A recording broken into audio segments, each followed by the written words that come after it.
Hearing. Welcome all. The Health Policy Commission convenes this hearing each year in partnership with the Joint Committee on Healthcare Financing. We're excited to welcome the new members of the committee and welcome back the members who have participated in past years. I'll turn it over to the chairs shortly to introduce their members. Today we're going to discuss the growth in healthcare spending over the last year using information provided by the Center for Health Information Analysis, CHIA, in their annual report, as well as cost trends across the Commonwealth of Massachusetts and the United States to assess where the healthcare cost growth benchmark should be set for calendar year 2026. The HPC and CHIA work together to monitor healthcare spending growth relative to the benchmark, which is indexed to a projection of the Commonwealth's long-term economic growth. Rising healthcare costs have a significant everyday impact on residents, and when health expenditures surpass the economy's growth rate, it exacerbates affordability challenges that residents are already facing. The Massachusetts Health Insurance Survey found that over 41% of Massachusetts residents reported healthcare affordability issues in 2023. As healthcare spending grows as a portion of household income, more and more families are incurring medical debt and delay or skip needed care. These are unequal burdens as disparities across income, racial, and ethnic groups persist. The cost of living in Massachusetts is among the highest in the U.S., and with the second highest commercial premiums in the country, cost of living exceed income for average families across the state. The benchmark is a critical tool for the state to recognize and react to these concerning trends and to work towards more affordable, accessible, and equitable health care for all residents. At today's hearing, the HPC's Board of Commissioners and the Joint Committee on Healthcare Financing will consider data, information, and testimony regarding whether modification of the healthcare cost growth benchmark is appropriate. As a reminder, the board will not take action on setting the benchmark today. The vote to establish the 2026 benchmark will be taken during the HPC's board meeting on Thursday, April 17th, which will be live streamed on the HPC's website. Today, we look forward to hearing the presentations from HPC Executive Director David Seltz, Lauren Peters, who is the Executive Director of CHIA, and the HPC's Senior Director of Research and Cost Trends, Dr. David Auerbach, and Senior Manager Yue Wang with Dr. David Auerbach. We also look forward to receiving public testimony on this matter. Now it is my pleasure to introduce Senator Cindy Friedman, Chair and Representative John Lawn, chairs of the Joint Committee on Healthcare Financing, to provide opening remarks on the benchmark modification process today. I want to particularly thank the chairs for their incredible work leading the House and Senate in passing the critical new healthcare legislation at the end of the year. Those new tools are really important to this conversation today as we work together to constrain the growth in healthcare costs. We're grateful to Chairs Friedman and Lawn for their leadership and look forward to continuing to work together to identify opportunities to address our healthcare affordability challenges. I will now turn it over to you for opening remarks. Sorry. That's okay. Thank you very much. Good afternoon, everyone. I'm Senator Cindy Friedman. I'm the co-chair of the Joint Committee on Healthcare Financing. I want to extend a very warm welcome to Chair DeVoe, to David Seltz and the board and staff of the Health Policy Commission. A warm welcome to Lauren Peters and the Center for Health Information and Analysis. To the House and Senate members of the Joint Committee for Healthcare Financing and other legislative colleagues in the audience. And to all the patients, advocates, the healthcare providers, health plans, and other key stakeholders who've joined us today to participate in this important discussion. Is there a way we can stop that? Thanks. Thank you. I'm trying to. Yeah, is the way better? Okay, and you all can hear me? Okay, great. And I want to thank Chair DeVoe for her very kind remarks. We are very happy to partner with the HPC always, and I think the key word in her kind words was start. It's a start. And I know that along with my co-chair, we are committed to addressing the affordability and access issues that all of our residents face in seeking health care. This is an important topic. It touches everyone in the Commonwealth.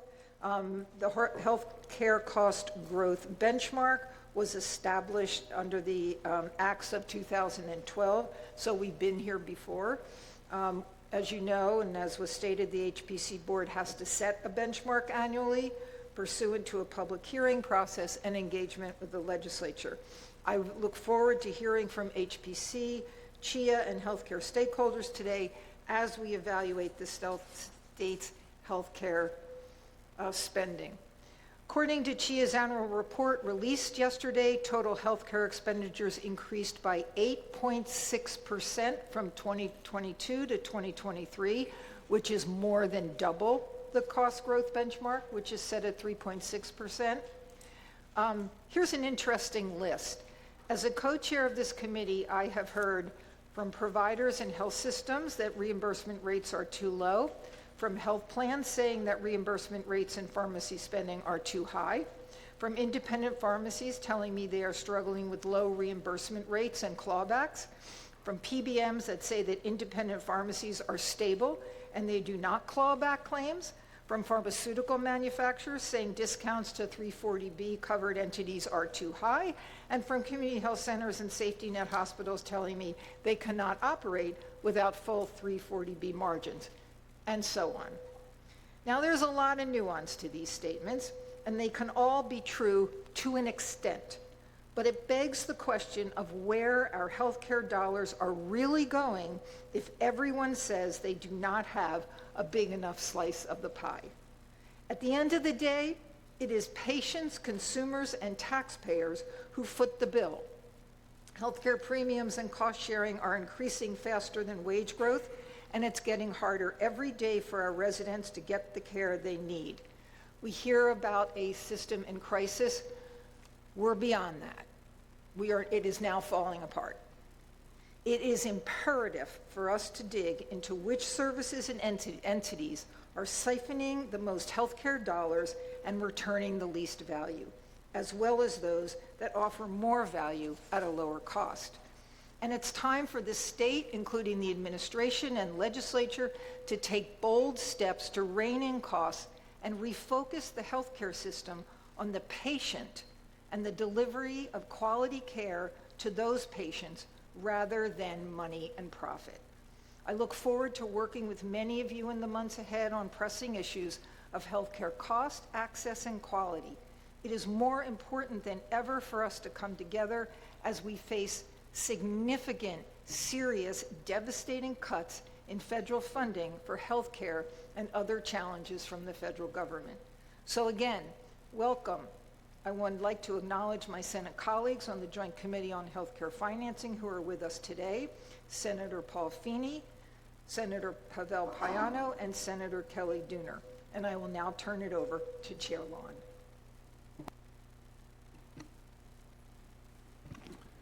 Thank you, Senator Friedman, and welcome to members of the Health Policy Commission, colleagues, and distinguished guests. And thank you for being here today for our annual meeting on the healthcare benchmark. At this point, I'd just like to acknowledge my House colleagues who are attending and present today. Representative Diggs, Representative Frost, Representative Garcia, Representative Markey, Representative Moran, Representative Meridian, Representative Sabadosa, Representative Tyler, and Representative Vitolo. I'd like to also thank David Seltz and his entire team at the HPC, as well as Lauren Peters and her team at CHIA. We as a Commonwealth are very fortunate to have such dedicated and knowledgeable leaders who work with us to try to continue to move healthcare policy forward here in Massachusetts. As Senator Friedman said, we are at a pivotal moment in healthcare, both here in Massachusetts and across the nation. There is no denying that the healthcare sector is facing immense uncertainty and frustration. Locally and nationally, we are grappling with the Trump administration's fiscal policy upheaval. We may reasonably expect that Massachusetts will see a reduction in funding for critical healthcare services, a blow to our residents and our economy. But this is not a momentary shake. The generational health crisis caused by COVID-19 exposed and exacerbated a multitude of long-standing challenges that continue to affect our healthcare system today. From rising inflation to shifting patterns in care, ongoing supply chain disruptions, and workforce shortages, these issues are not only persistent but continue to evolve. We are also confronting deep systemic problems, including unacceptable health disparities that persist across communities in our Commonwealth. Our healthcare workforce system is facing critical shortages that leave facilities understaffed and unable to operate at full capacity, putting even more strain on an already burdened system. Community hospitals and health centers continue to struggle, while many are forced to reduce or close services, and some are on the brink of shutting their doors entirely. Pharmacy prices, particularly for specialty drugs, continue to rise, creating additional barriers to access to life-saving medications.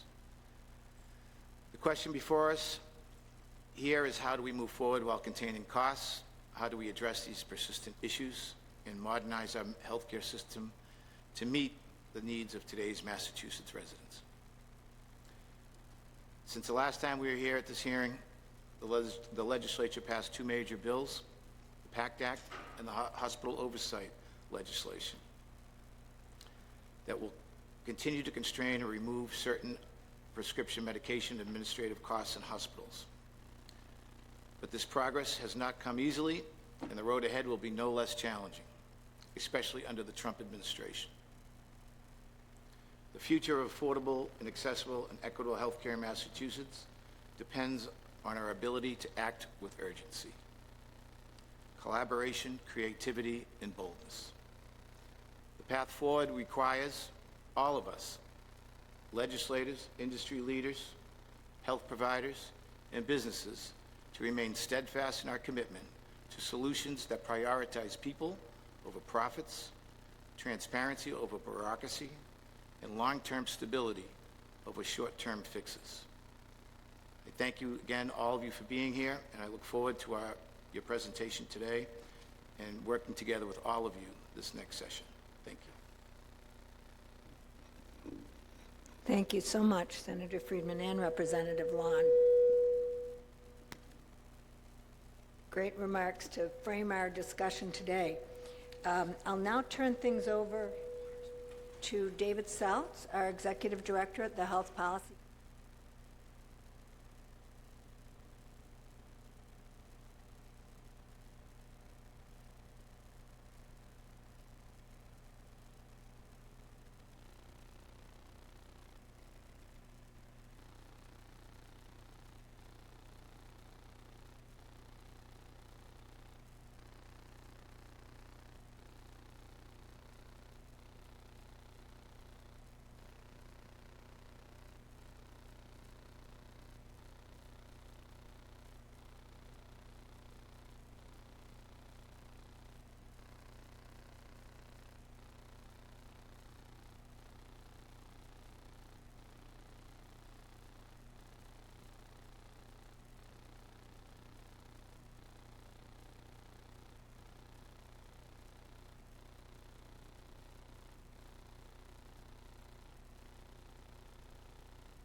Commission and is not triggered automatically just if we go above the benchmark in any one year.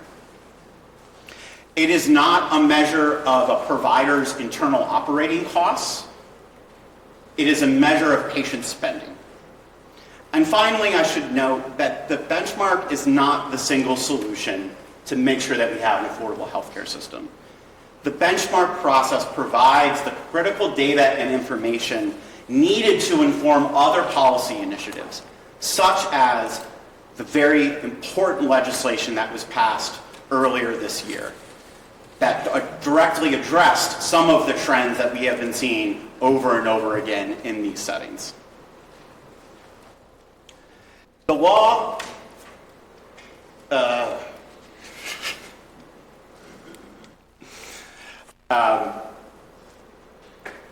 thank you. Sorry. The law establishes in law some parameters for how the benchmark can be set and modified every year.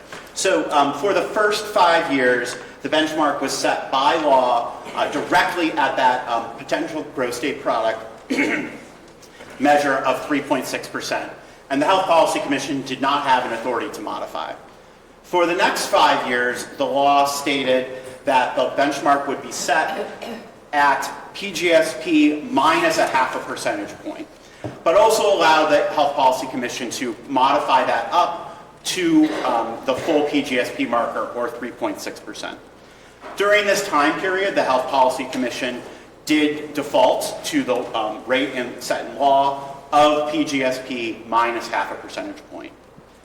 Now, after year 10, we are in a new phase as prescribed by the law, where again, the default rate for the benchmark to be set every year is still tied to that long-term economic growth rate, but it does allow broad discretion to the HPC board to either raise or lower the benchmark if it feels that it is warranted to do so.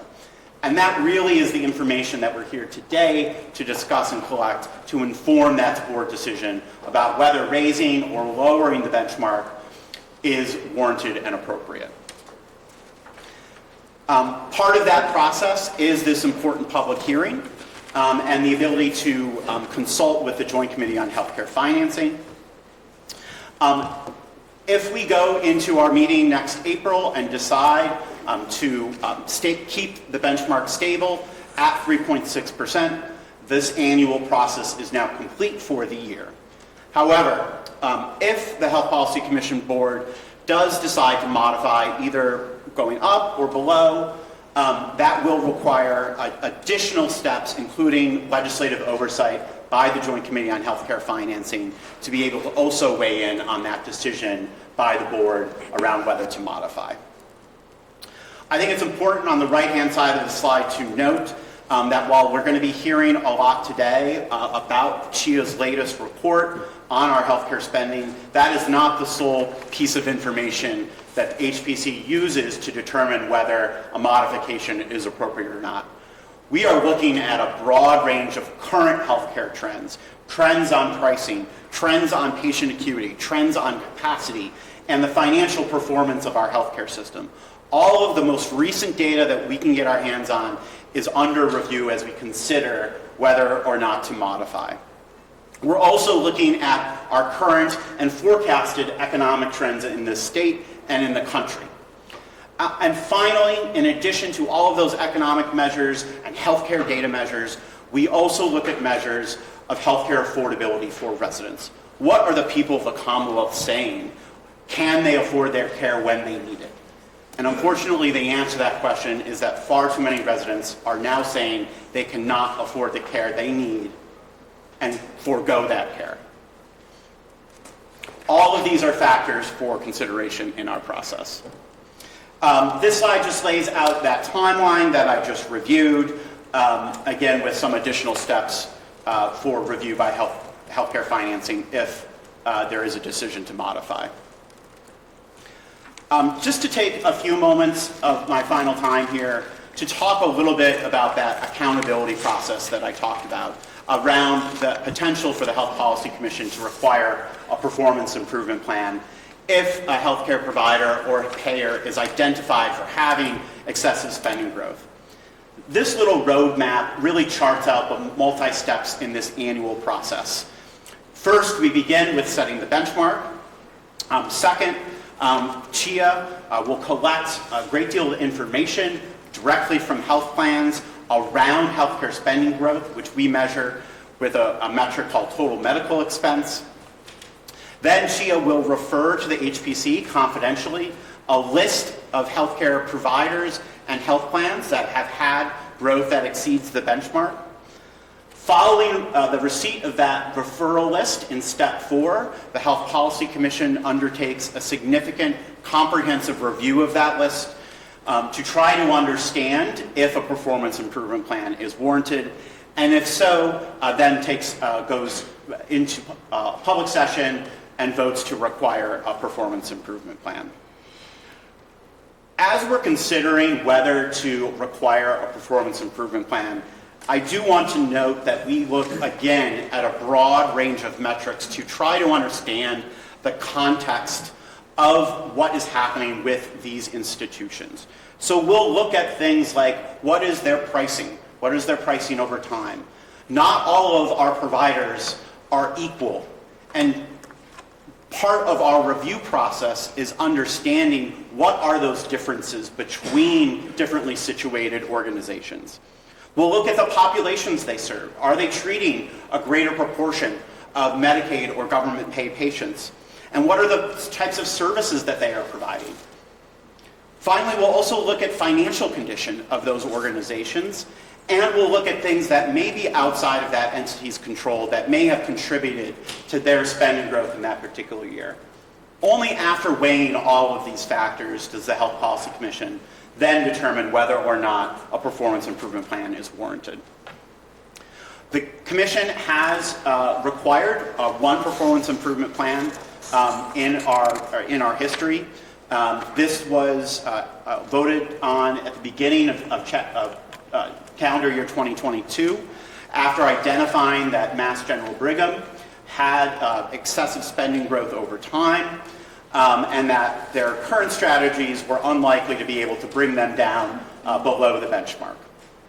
So we engaged directly with Mass General Brigham really over the course of 2 years to develop and to work with them to implement this performance improvement plan to generate the goal of $170 million in savings in just short 18 months.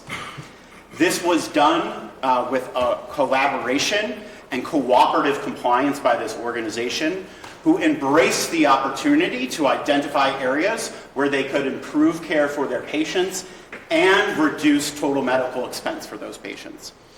And I will note, you can see on the right-hand side of the slide the many strategies that MGB put into place. And I just want to highlight the Integrated Care Management Program, which is a program that MGB has had in place for many years. It's an evidence-based, proven program for providing additional supports and care management to particularly high-risk, high-need patients.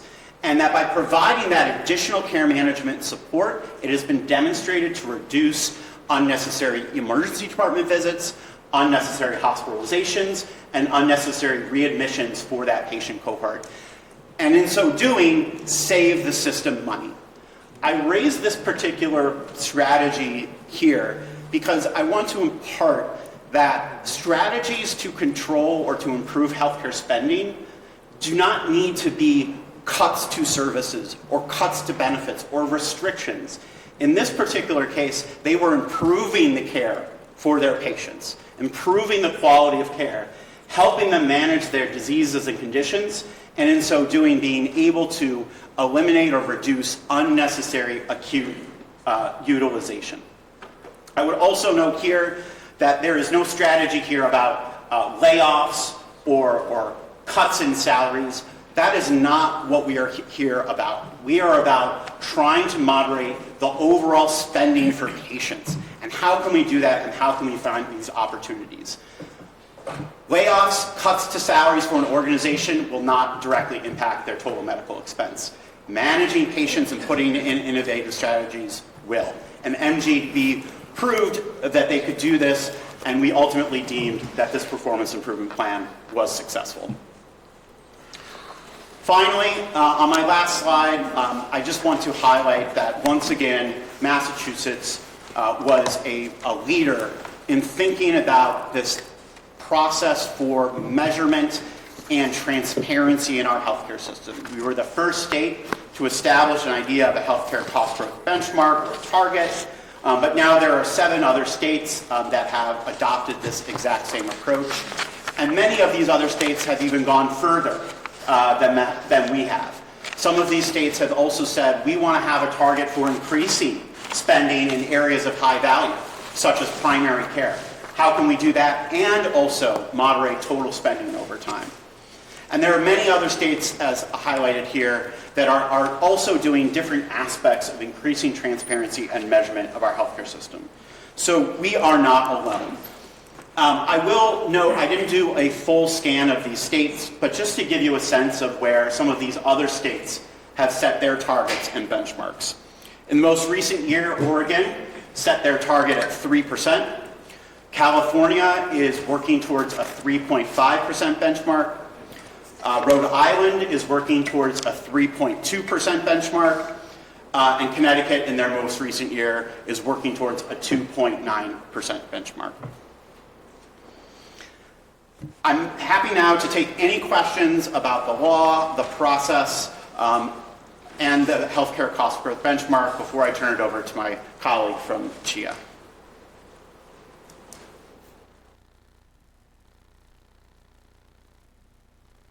All right, hearing none, I'm very happy to turn it right over to my friend and colleague, Executive Director Lauren Peters, who's going to walk you through some key findings from this year's CHIA's annual report.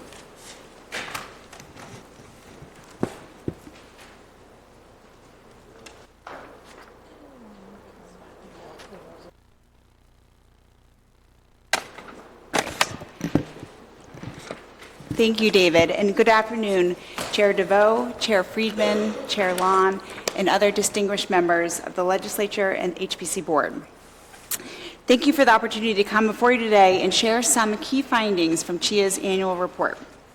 But first, I'll start with a brief overview for those less familiar who may be wondering, what is this agency, CHIA, and what it is that it does? As David mentioned, CHIA was created in 2012 as an independent agency to serve as the HPC's data counterpart, charged with collecting, analyzing, and reporting out healthcare information to serve policymakers, our sister agencies, researchers, and the healthcare system more broadly. CHIA relies on multiple data sources, including the All-Payer Claims Database, which is the state's largest healthcare data asset, hospital case mix and financial reporting, survey data, and aggregate payer data, which sources many of the spending figures I'll be presenting today. We rely on this data to carry out our work, most of which is prescribed in statute, things like measuring healthcare spending trends, hospital utilization and financial performance, mandated benefit reviews referred by the legislature, and other priority initiatives such as comprehensive reporting on the healthcare workforce and trends in primary care. As part of our statutory obligations, each year CHIA issues its annual report. It issues its annual report, which represents our most comprehensive cross-cutting publication. Core to the annual report, CHIA calculates total healthcare expenditures, or THCE, and measures the Commonwealth's performance as well as individual payers and providers' performance against the benchmark. This step in the process, shaded here in orange on HPC's roadmap that David showed earlier, provides the necessary fact base to both evaluate the Commonwealth's overall performance and also kickstart the HPC referral process for individual payers and providers exceeding the benchmark.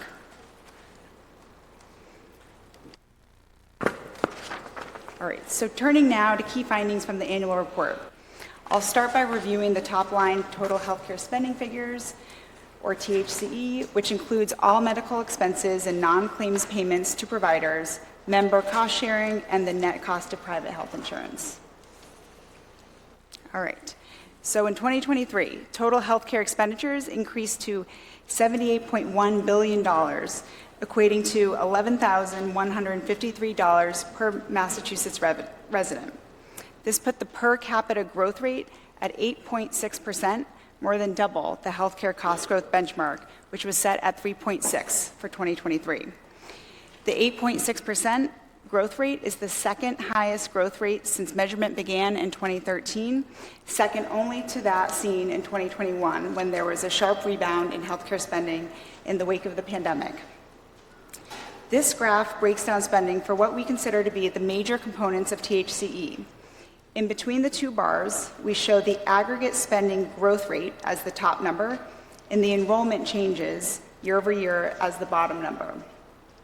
So on the right side column, we call out the per member per month growth rates, which I will refer to as PMPM, to account for the dynamic shifts in enrollment during this period when looking at each of the insurance categories' spending numbers. Diving into the major components of THCE, in 23, total commercial spending increased 7.2%, while membership continued to decline by 1.5%, resulting in an 8.9% increase on a per member per month basis. Medicare expenditures increased by 7.1%, while membership remained relatively stable with only an 8.8% growth. This resulted in a 6.3% increase in PMPM spending. And Mass Health spending. Mass Health grew 14.8% in 23, with a 4.4% growth in enrollment, equating to a 10% PMPM. This growth was largely driven by $1.5 billion in new supplemental payments to hospitals to support key initiatives such as performance-based incentive programs focused on quality and health equity, and Medicaid hospital base rate increases. I would note that these supplemental payments were largely financed by a combination of an updated hospital assessment and federal matching funds, which were then. These supplemental payments were financed by, a combination of hospital assessment and federal matching funds. So when we exclude these supplemental payments, Mass Health spending grew 7.2% total, or 2.7% PMPM. This next slide breaks down THCE by service category and reveals some of the key cost drivers in 2023. So hospital outpatient and inpatient had a combined growth rate of 6.3% to $26.6 billion in 23, representing the largest share of THCE. Pharmacy spending, net of rebates, saw an accelerated growth rate of 10% in 2023, accounting for over $11 billion of spending. And finally, I would call out the non-claim spending at the top, which experienced the fastest growth rate in 23, increasing by 40.6%. The non-claims category includes spending for capitation payments, care management programs, and the Mass Health supplemental payments mentioned on the prior slide. Notably, this category also includes payments made for Mass Health's new primary care subcapitation program, which began in April 2023, and shifted payments from claims spending, primarily from the physician category, to non-claims spending. So in sum, here we see non-claims, hospital, outpatient, pharmacy were the top drivers of spending growth, with each of these categories increasing by at least $1 billion in 2023.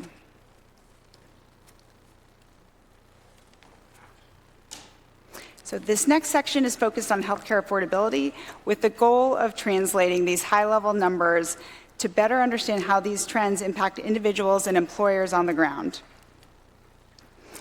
This slide provides a 2-year look back to put healthcare spending into a broader affordability context.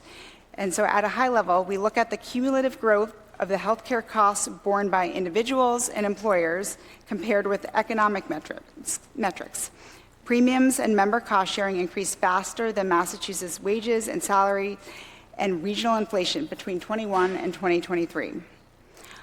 Also of note, paid medical claims, the portion that plans are responsible for paying, grew more slowly than member cost sharing, indicating that healthcare costs borne by individuals and families grew faster than the costs borne by their health plans. And when we put these figures into a broader context, healthcare affordability concerns are further pronounced and compounded by growth in spending for other household necessities, such as food, housing, and childcare. So drilling down into premium trends, this slide breaks down premium growth rates and dollar amounts on a PMPM basis by market sector. You'll see at the bottom in orange that the statewide average premium in the fully insured market increased 6% to $631 PMPM in 2023. However, premium trends varied by sector, with unsubsidized individuals and small groups experiencing the fastest growth rate, while mid-sized groups had the highest premium amounts. This next slide looks at member cost sharing, or what a member spends out of pocket per month on copays, coinsurance, and deductibles. 2023 cost sharing trends show a similar story to that of premiums. While the average cost sharing amount increased 5.9% to $68 PMPM, cost sharing grew the fastest among unsubsidized individual purchasers and the small and mid-sized groups, which we know can largely be attributed to higher enrollment in high deductible health plans among these sectors.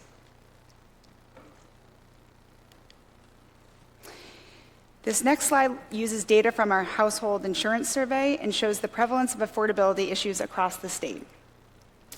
Affordability issues include problems paying family medical bills, family medical debt, spending a high share of family income on out-of-pocket healthcare expenses, and any unmet need in the family for healthcare due to cost. So in 2023, we see over 40% of Massachusetts residents reported having at least one healthcare affordability issue in the past 12 months, and over 1 in 4 residents reported they or a family member had an unmet healthcare need due to cost.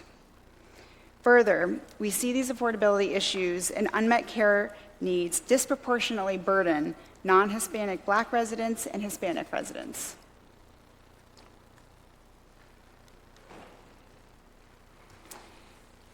So switching gears here, this next section looks at how these statewide spending trends vary among individual health plans and provider organizations.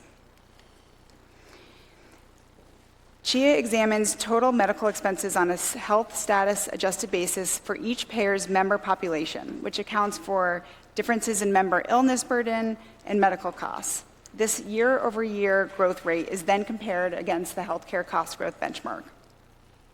From 22 to 23, 10 of the 11 commercial payers shown here reported health status adjusted TME growth above the 3.6 benchmark. CHIA also examines HSA TME trends for managing provider groups. Similar to trends on the last slide, on a health status adjusted basis, 9 of the 10 largest physician groups reported HSA TME trends above the benchmark in at least 2 of their largest payer networks in 2023.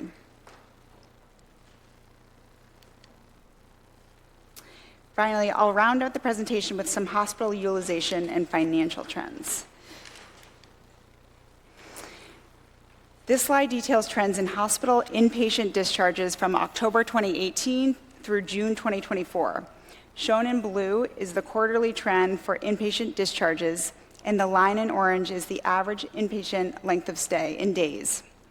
Inpatient discharges at hospitals have risen over the past several quarters, but remain almost 5% lower than pre-pandemic levels. Conversely, the average length of stay rose during the pandemic, and while it has slightly decreased in recent quarters, it still remains higher than pre-pandemic levels at 5.5 days as of June 2024.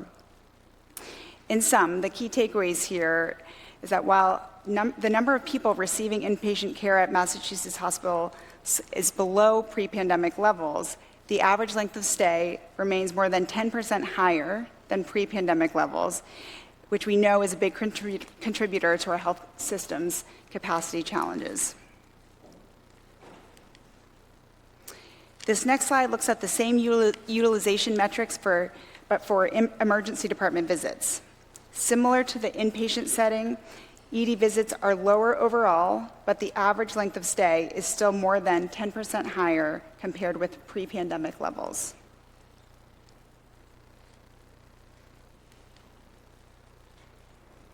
Moving into finances, hospital profitability trends from hospital fiscal year 2019 through June 24 are included here as reflected by total margin, operating margin, and non-operating margin.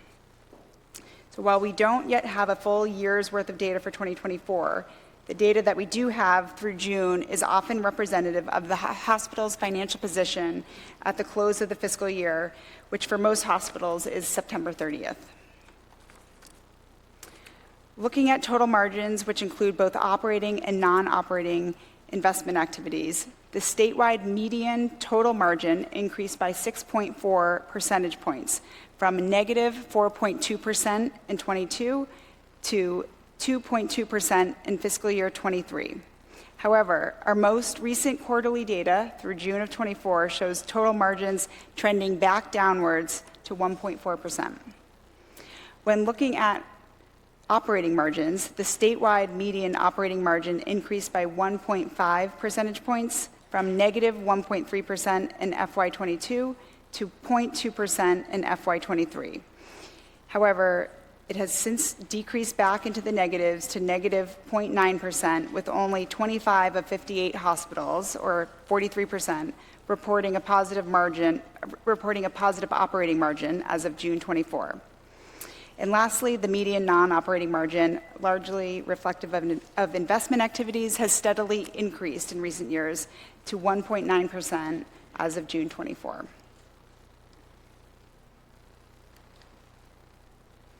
Finally, this slide presents a system-level view to compare hospital aggregate operating revenues and expenses and the key components within each of these categories. In fiscal year 23, total operating revenues increased by $3.6 billion, or 9.4%, with net patient service revenues, the most significant component of operating revenue, increasing by $2.8 billion, or 8.9%, compared with the prior fiscal year. On the expense side, in FY23, expenses increased by $3 billion, or 7.6%, with workforce spending inclusive of salaries, benefits, and temporary staffing costs increasing by 5.8% to $18.4 billion and representing over 40% of total expenses in FY23. So in sum, these various inputs and outputs resulted in hospitals' aggregate operating revenues exceeding aggregate expenses by $190 million in FY23. So with that, it concludes my presentation for today. Again, on just a few of the key findings from CHIA's 2025 annual report. But I'm happy to take any questions and revisit any of the slides as needed.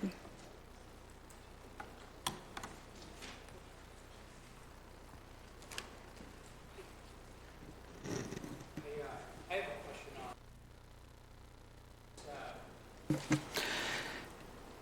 there's a decrease in commercial insurance that seems to be prevalent over the last number of years since this came into existence, which means that there's less people using commercial and more people using public pay. Is that fair? If that, and then commercial insurance covers or subsidizes to some degree the public pay, because it's getting a little bit more than the services that they provide depending on where you are and depending on the degree you get, right? Did you say covers? Yes. The commercial does not. It includes connector care, subsidized okay. programs, yes. They are included in the commercial market. But commercial, or if you go to a hospital, the hospital is getting reimbursed more than their expense, correct? If you go to the hospital on public pay, Medicaid, Medicare, you're getting less than what you would get. You're getting reimbursed less. Is that right? I think it's varied. I think generally, yes, commercial reimbursement is higher than Medicaid. And those are things that you... Excuse me, can you repeat the question or statement, because we can't understand. It's not you, it's the sound, but we can't. Sure. We can't understand what the rep is saying. I think the question was around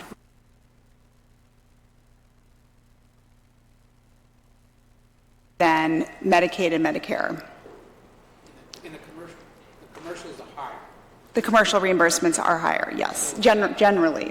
So if that number of people who are involved in commercial lowers, their rates are going to go up over time. And it would seem to make sense that the gap between the reimbursements over time, or for the hospitals or for the physician groups, the gap between the higher or disproportionately paid hospitals would be lower, and it would continue to grow. That gap would continue to grow. Is that fair? Yes, I think that that is a potential concern with the growing trend that we're seeing. I will note that there are some nuances to the enrollment trends that we saw in 2023. While the commercial decline has been a steady, ongoing trend that we've seen for years now, even prior to the pandemic, there was sort of an acute shift of lives from commercial to mass health and some of the other public programs, just given the federal requirement for continuous coverage.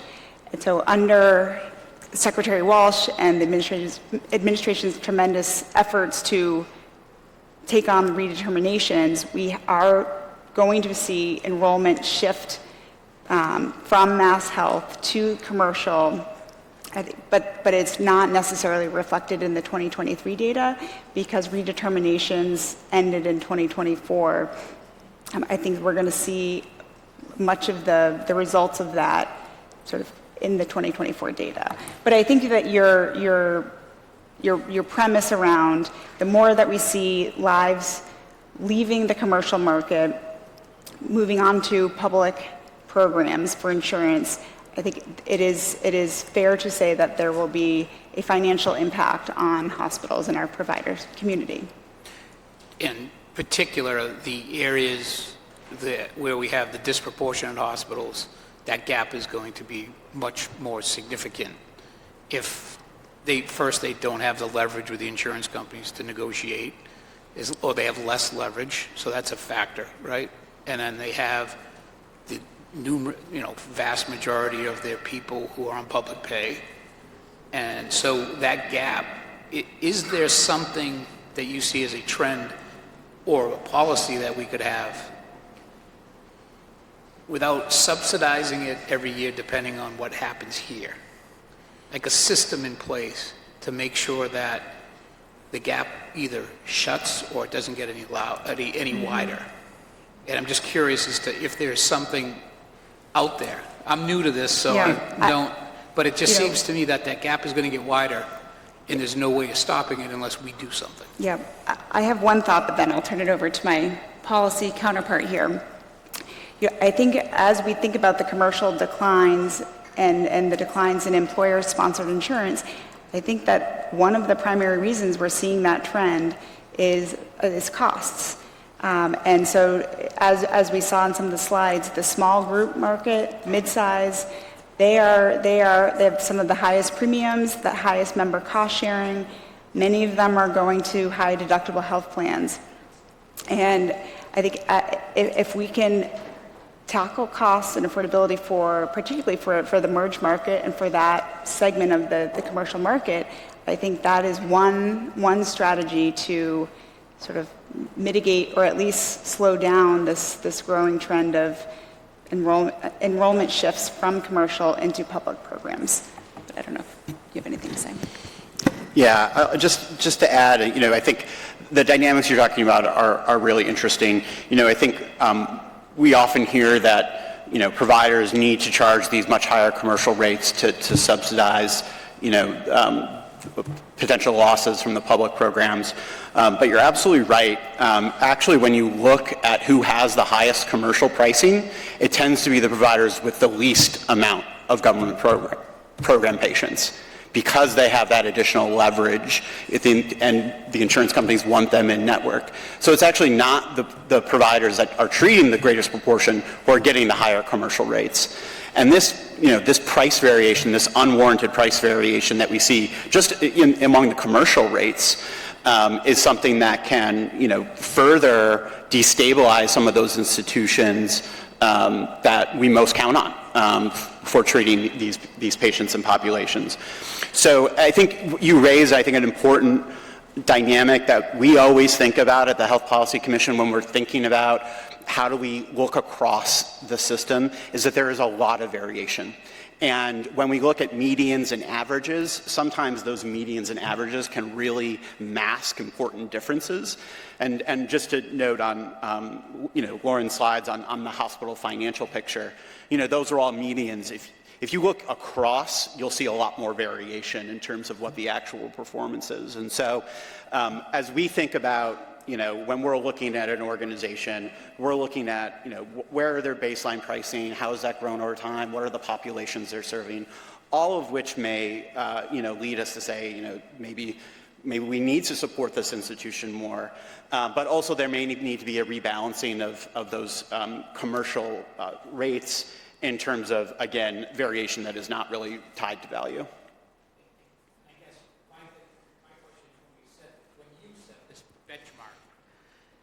You mentioned earlier that it's not a cap. And the idea that are we setting an artificial cap that gives leverage to the people who are insurance providers with providers and give them greater leverage. And again, negotiations is all about leverage. And if they have less people coming into the smaller hospitals have less leverage. So what is there that we can do?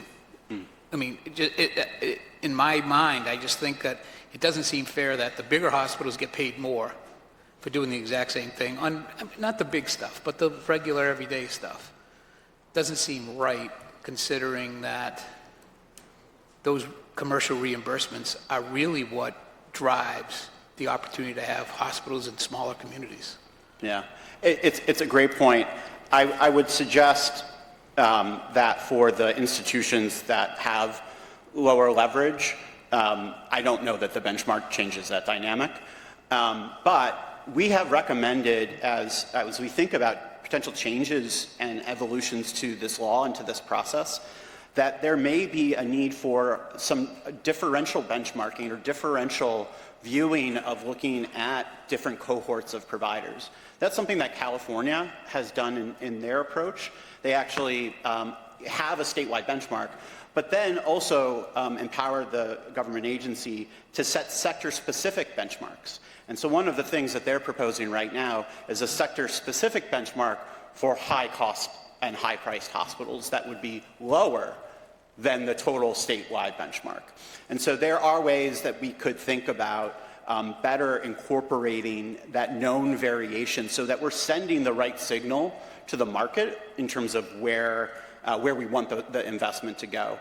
I will say for our side, on the HPC side, when we're looking at whether a performance improvement plan is warranted, these are the exact things that we're looking at. And we'll look at things differently based on where their starting position is and what their patient population served and payer mix and things like that. Awesome. Thank you very much. Appreciate it. Thank you. Very helpful discussion. And we have a question from Chair Lawn and then Chair Friedman. Thank you both for your presentation. On the benchmark process, last session, both the House and Senate had proposed changing the benchmark to a multi-year benchmark.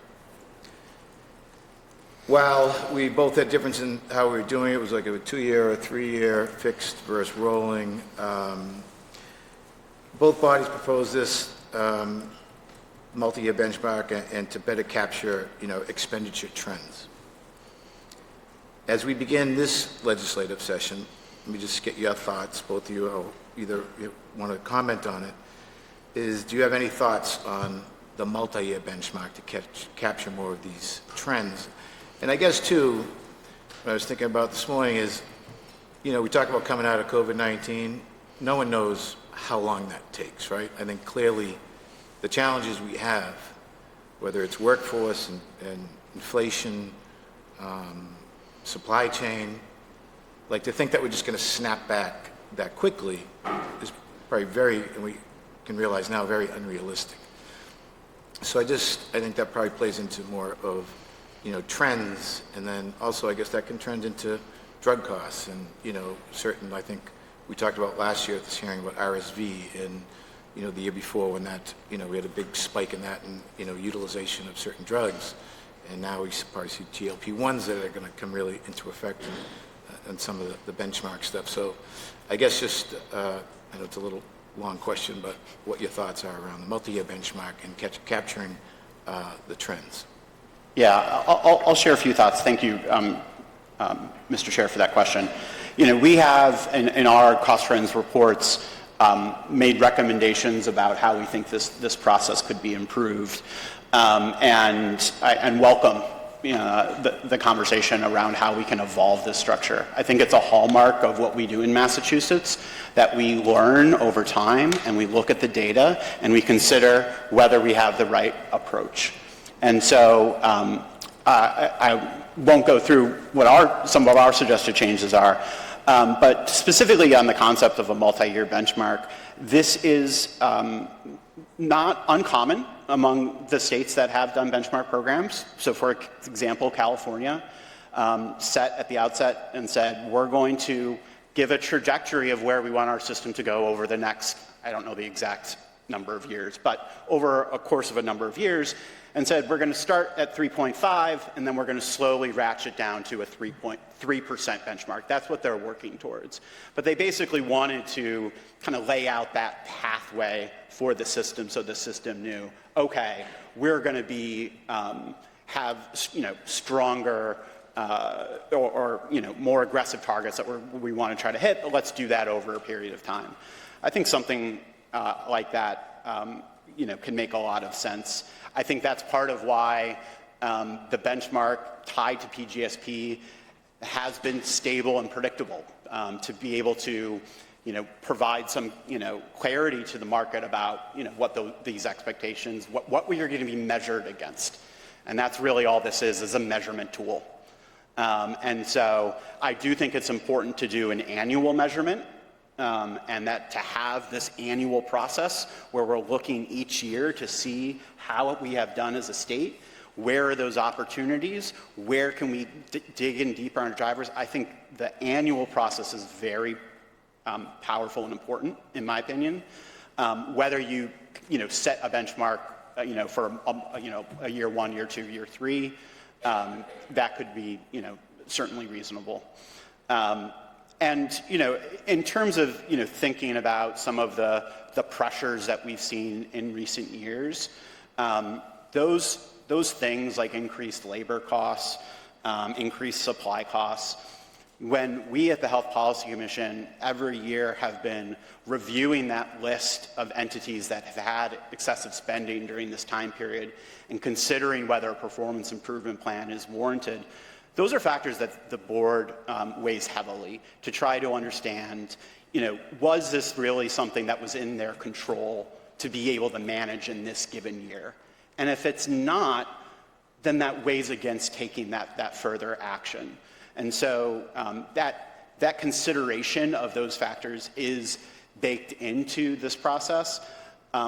Unfortunately, that part of the process, I would say, is a confidential process. That would be another one of my recommendations, is that we move away from a confidential referral list and we make all of this public and have these conversations in public. Chair Friedman. Thank you. First of all, I just need to acknowledge the incredible work that you do. And I point back to an audit that was recently done, and I realized the only thing that the audit could find was a couple discrepancies in the website. So I just want to acknowledge of all the work you do and how extraordinarily well you do it. And to you both. So I'm a little confused, but that's not an abnormal state for me. First of all, the Mass Health, so the Mass Health increase was 1.5 billion. Now, if you talk about health equity programs, et cetera, were those things that were already built in and expected, or were there other factors in that increase in Mass Health? So the 1.5 million in new supplemental payments in 2023 included the payments that went out under the equity and quality incentive programs. So those were not baked in. Those were new in 2023. Okay. It also included a number of the targeted relief payments to hospitals that were distributed in The additional the end of 70 million 22 and and stuff that we 2023. did? Yes. Okay. Okay. So do you have a projection or an understanding of what we might see, given that 2024 is going to capture the state's investments in the Steward changes, right? Because the state invested a considerable amount of money to hospitals. Is that going to, will we see that as a extent, as an increase? One of the things that you had said is we're going to see redetermination take effect. So some of that cost, enrollment is going to go down. But we haven't yet seen anything that accounts for this investment that we've made in hospitals to mitigate the Steward crisis. Is that correct? That's correct. Those will be reflected in some of the 2024 numbers and probably even 2025, but it's, yeah. I would say that the Steward costs would follow patients on Mass Health who went to Steward hospitals. So if they weren't related to a Steward facility, presumably those patients would have shown up someplace else. So I think that was kind of in the base rate. I think, though, for the first time, and particularly as we look ahead, Mass Health is experiencing and unable to manage the cost trend growth that commercial insurers have seen. So if you look at membership is higher than we expected. We expected post redetermination for membership to be about 1.8 million people, and it came in at about 2.01 million. So that was one factor driving growth. The other is the acuity of patients we're seeing, and the spend per patient is up. So I think I get confused on what year Lauren's talking about, so I should probably stop. But typically, Mass Health has been ticking along at 1%, and insurers have been ticking along at 4%. This is simple Kate math, and we presto changeo, we landed at 3, which was the benchmark. And I think that those economics aren't working anymore because the comment that was made earlier about more people being on government-paid insurance is more on Medicaid, a lot more on Medicare. So the commercial book is smaller, and we're just seeing acuity trends that nobody predicted. And on the commercial side, it was largely fueled in part by GLP-1s, but not exclusively. And so as we think about next year and where we set this rate, I think we're going to get a lot more information in a lot more cogent fashion than I just presented it. I think that there's our aspirations to control and manage costs and the reality of the trends. Yeah, that makes a lot of sense to me. And we have invested state dollars into hospitals who are going to be receiving these patients, and I'm just wondering how that, we know there's been a significant number of supplemental payments, which is all, no judgment here, but I just want to know if we're going to see those costs increase. Are you saying, did we overpay for Steward, and is that driving? No. I'm just trying to capture the money that we invested in that. Yep. We did what we needed to do. I'm just wondering where those. I'm not sure that was in these data. It's not yet, right? It would not appear in 2023, but I think sort of categorically, supplemental payments paid by Mass Health are included in the spending in our spending total in the non-claims bucket. And to the extent there are any adjustments in rates, those will also be reflected in the numbers. In the numbers in 2024. Yes, in 2024, Yes, and some even in 2025. Okay, yeah. Just one other question. You brought up a really interesting point when you talked about the cash or out-of-pocket that is happening probably quite a bit that we don't capture. Is there, or could you think of ways that we could capture that? Because I I'm concerned that that is a huge amount of money that we're not capturing just because people say, here's my X amount of, so I don't know if you have an answer right now, but is there a way that we can, somehow that we would direct you in some coherent way to capture that? Yeah, it's a problem that I'm concerned about too, Chair Friedman. We have seen the growth in this, concierge medicine, which sometimes, again, operates outside of, the regular insurance channels. People are paying $5,000, $10,000 cash memberships. We also see it, I think, sometimes in the mental health space and behavioral health space, where patients can't find a provider in their insurance network that to meet their specific needs, and so they end up going and finding someone and paying out of pocket. And so I do think we need to keep our eye on this.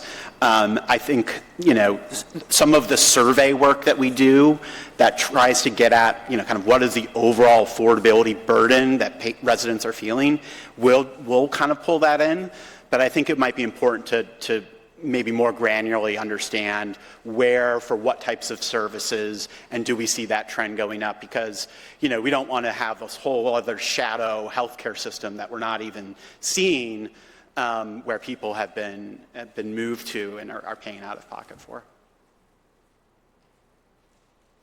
Yeah, good point. It's going to illuminate some other disparities around access and affordability to better understand that. Other questions or comments? Please, Representative Tyler. Thank you so much. I just wanted to just hear a little bit about if there's been any efforts to be able to freeze costs as it relates to seniors or persons with disabilities. We all know that they're not going to make very much. They're pretty much frozen where they're at as far as workforce and development. I just want to hear a little bit about how this presentation relates to that. Yeah. So, we are able to break down some of these different spending trends by different, population cohorts. I think, there's an overall question for this state, as it's an aging state, and we're going to have more and more older adults in these areas. We've seen in the data that Lauren presented and that we'll present, we're seeing more and more of these seniors moving into Medicare Advantage products versus Medicare products. And so, I do think we need to keep an eye on what the overall supports for that particular population are. And also, as I just said, to recognize that affordability challenges may be different for different populations, and for someone on a fixed income, that may be increasing at a rate that is, lower than the benchmark. Certainly lower than the cost of healthcare. You're going to see this unfortunate just crowding out effect of people not being able to pay for their prescription drugs, being able to go to the doctor. We unfortunately see that in the data. So I don't know that I have specific numbers here in terms of where I might see greater investments in those areas. But I think that the larger question of how we're tracking and how we're ensuring that we're not having disproportionate affordability challenges for different populations is, I think, important. Thank you. And Chair Lund? Thank you. In terms of what is driving the pharmacy price increases, is CHIA able to determine, is that more from pricing, or can it be broken down? Is it have to do with more utilization, or the difference between pricing and utilization? Yes, and I would note that while in our annual report, we don't get that granular to look at price versus utilization, last year we did put out a report that does show it's really prices versus utilization driving, with higher utilization on some of the highest cost brand immunosuppressants, I believe was the sort of highest cost category. So it's a combination of price and higher utilization of those higher cost drugs. And I'll just add, we have a section in our next part of the presentation specifically on looking at some of those prescription drug trends in more granularity. I agree with Lauren in terms of the overall analysis, but then there are, there's these other new categories like the GLP-1s where, that is a utilization increase that we're seeing. And so it kind of depends on the different class of drug, but overall, our analysis shows it as price increase as well. Thank you. And one final question before we'll move to the next segment. Please, Representative. Thank you so much. I appreciated the comment about how presenting the hospital operating revenue and expenses in aggregate can mask data. So I sort of had a two-part question. First of all, is there anything that is really skewing the data that we should be aware of? Like, is there one system that is really pulling it? Is that a factor? And then the second, I'm just noting that there's been a number of hospital closures, and I wonder how that's accounted for within the data. Maybe you can. Yep. Sure. I'm happy to follow up with more specifics, but I will say that given the period that we're looking at, mostly through 2023, we do see some of the Steward hospitals that were sort of in their wind down. Their margins, both total and operating, are going to skew to some degree the median. We have a more detailed breakdown, so I can share in a follow-up if it would be helpful to sort of see to what degree they're skewing the data, but I can say that there are some outliers that are driving some of the numbers. There was another question. On the discharge in hospitals, at 5 o'clock or 5:01 and a discharge can happen. Let's say a doctor says, hey, you're okay, you can leave. But the insurance companies aren't open at 5 o'clock on a Friday, and they're not open until 9 o'clock in the morning until Monday. So that whole weekend, they could actually go home.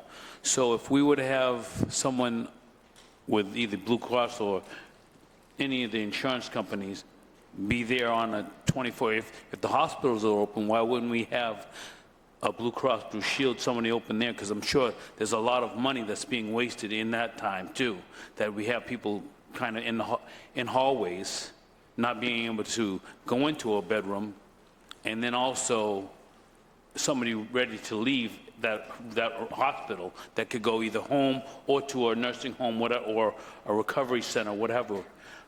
Do we know the data that there is there and how much it would cost and how much we're losing? It's a great point. Not specifically on the cost, but we validate all of that. We see in the data, as Lauren mentioned, overall hospital visits are down pre-pandemic, but length of stay is up. And when we dug a little bit deeper into why is length of stay up for patients staying longer in the hospital, as you just said, we found that it's the cohort of patients that ultimately end up in a skilled nursing facility or in a post-acute facility setting that are driving that, or that are going home with the need for home health, that are really driving the length of stay increase. Patients who are being discharged at home, their length of stay has increased a little bit, but not very much as those other cohorts.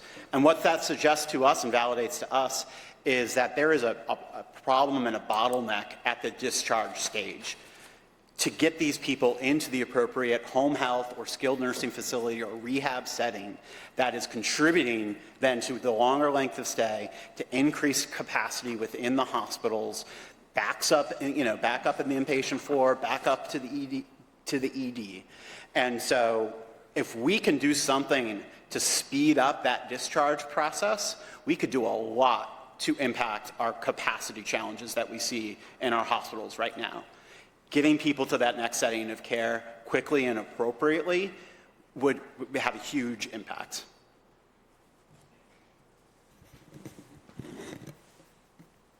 Thank you. Great discussion, and many thanks for the presentation and the responses from Director Seltz and also Director Peters. I want to move to the next segment in our afternoon, knowing that as various of the attendees digest the results, you may have other questions for either of our directors. But I'd like to introduce our next topic, which will be Massachusetts spending trends and drivers and implications, which will jump off nicely from the discussions that we just had.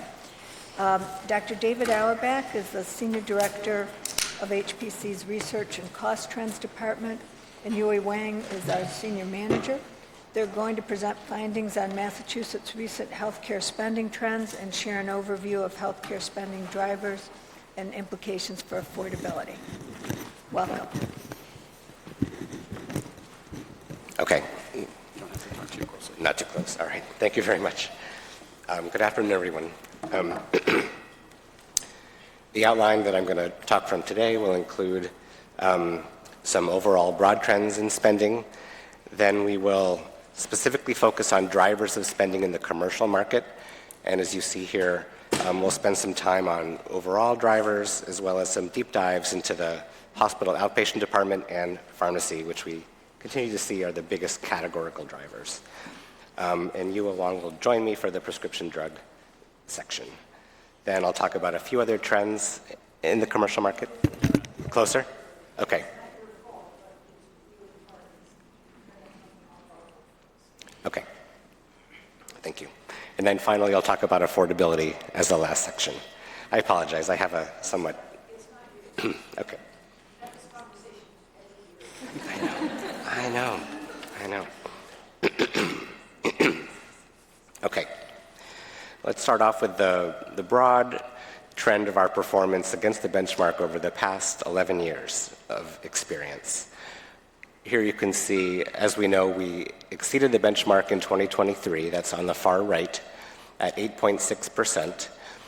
And if we divide up this experience from the 2012 to 2019, just before the pandemic, average growth was about 3.1, 3.2% over that time. Then, since 2019 to 2023, we've been growing faster. The average is about 5.2 over those last 4 years, where we have exceeded the benchmark in 3 of the 4. Taken together, the entire 11-year period, average annual growth has been 4.1%. Now, when we compare that performance to the rest of the country, we see, again, through 2012 to 2019, we tended to have growth below the US average after the time in the early 2000s where we were considerably higher. Then in the last 4 years, again, we've been tracking more towards that US average we were higher 2 out of the 3 last years.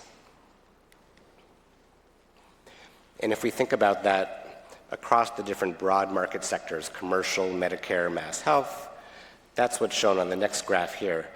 In the blue is the performance of these sectors in just 2022 to 23, the very last year, all above the benchmark, all sectors. In the orange, we're showing the average annual growth from 2019 to 2023, so including the last 4 years, average growth together.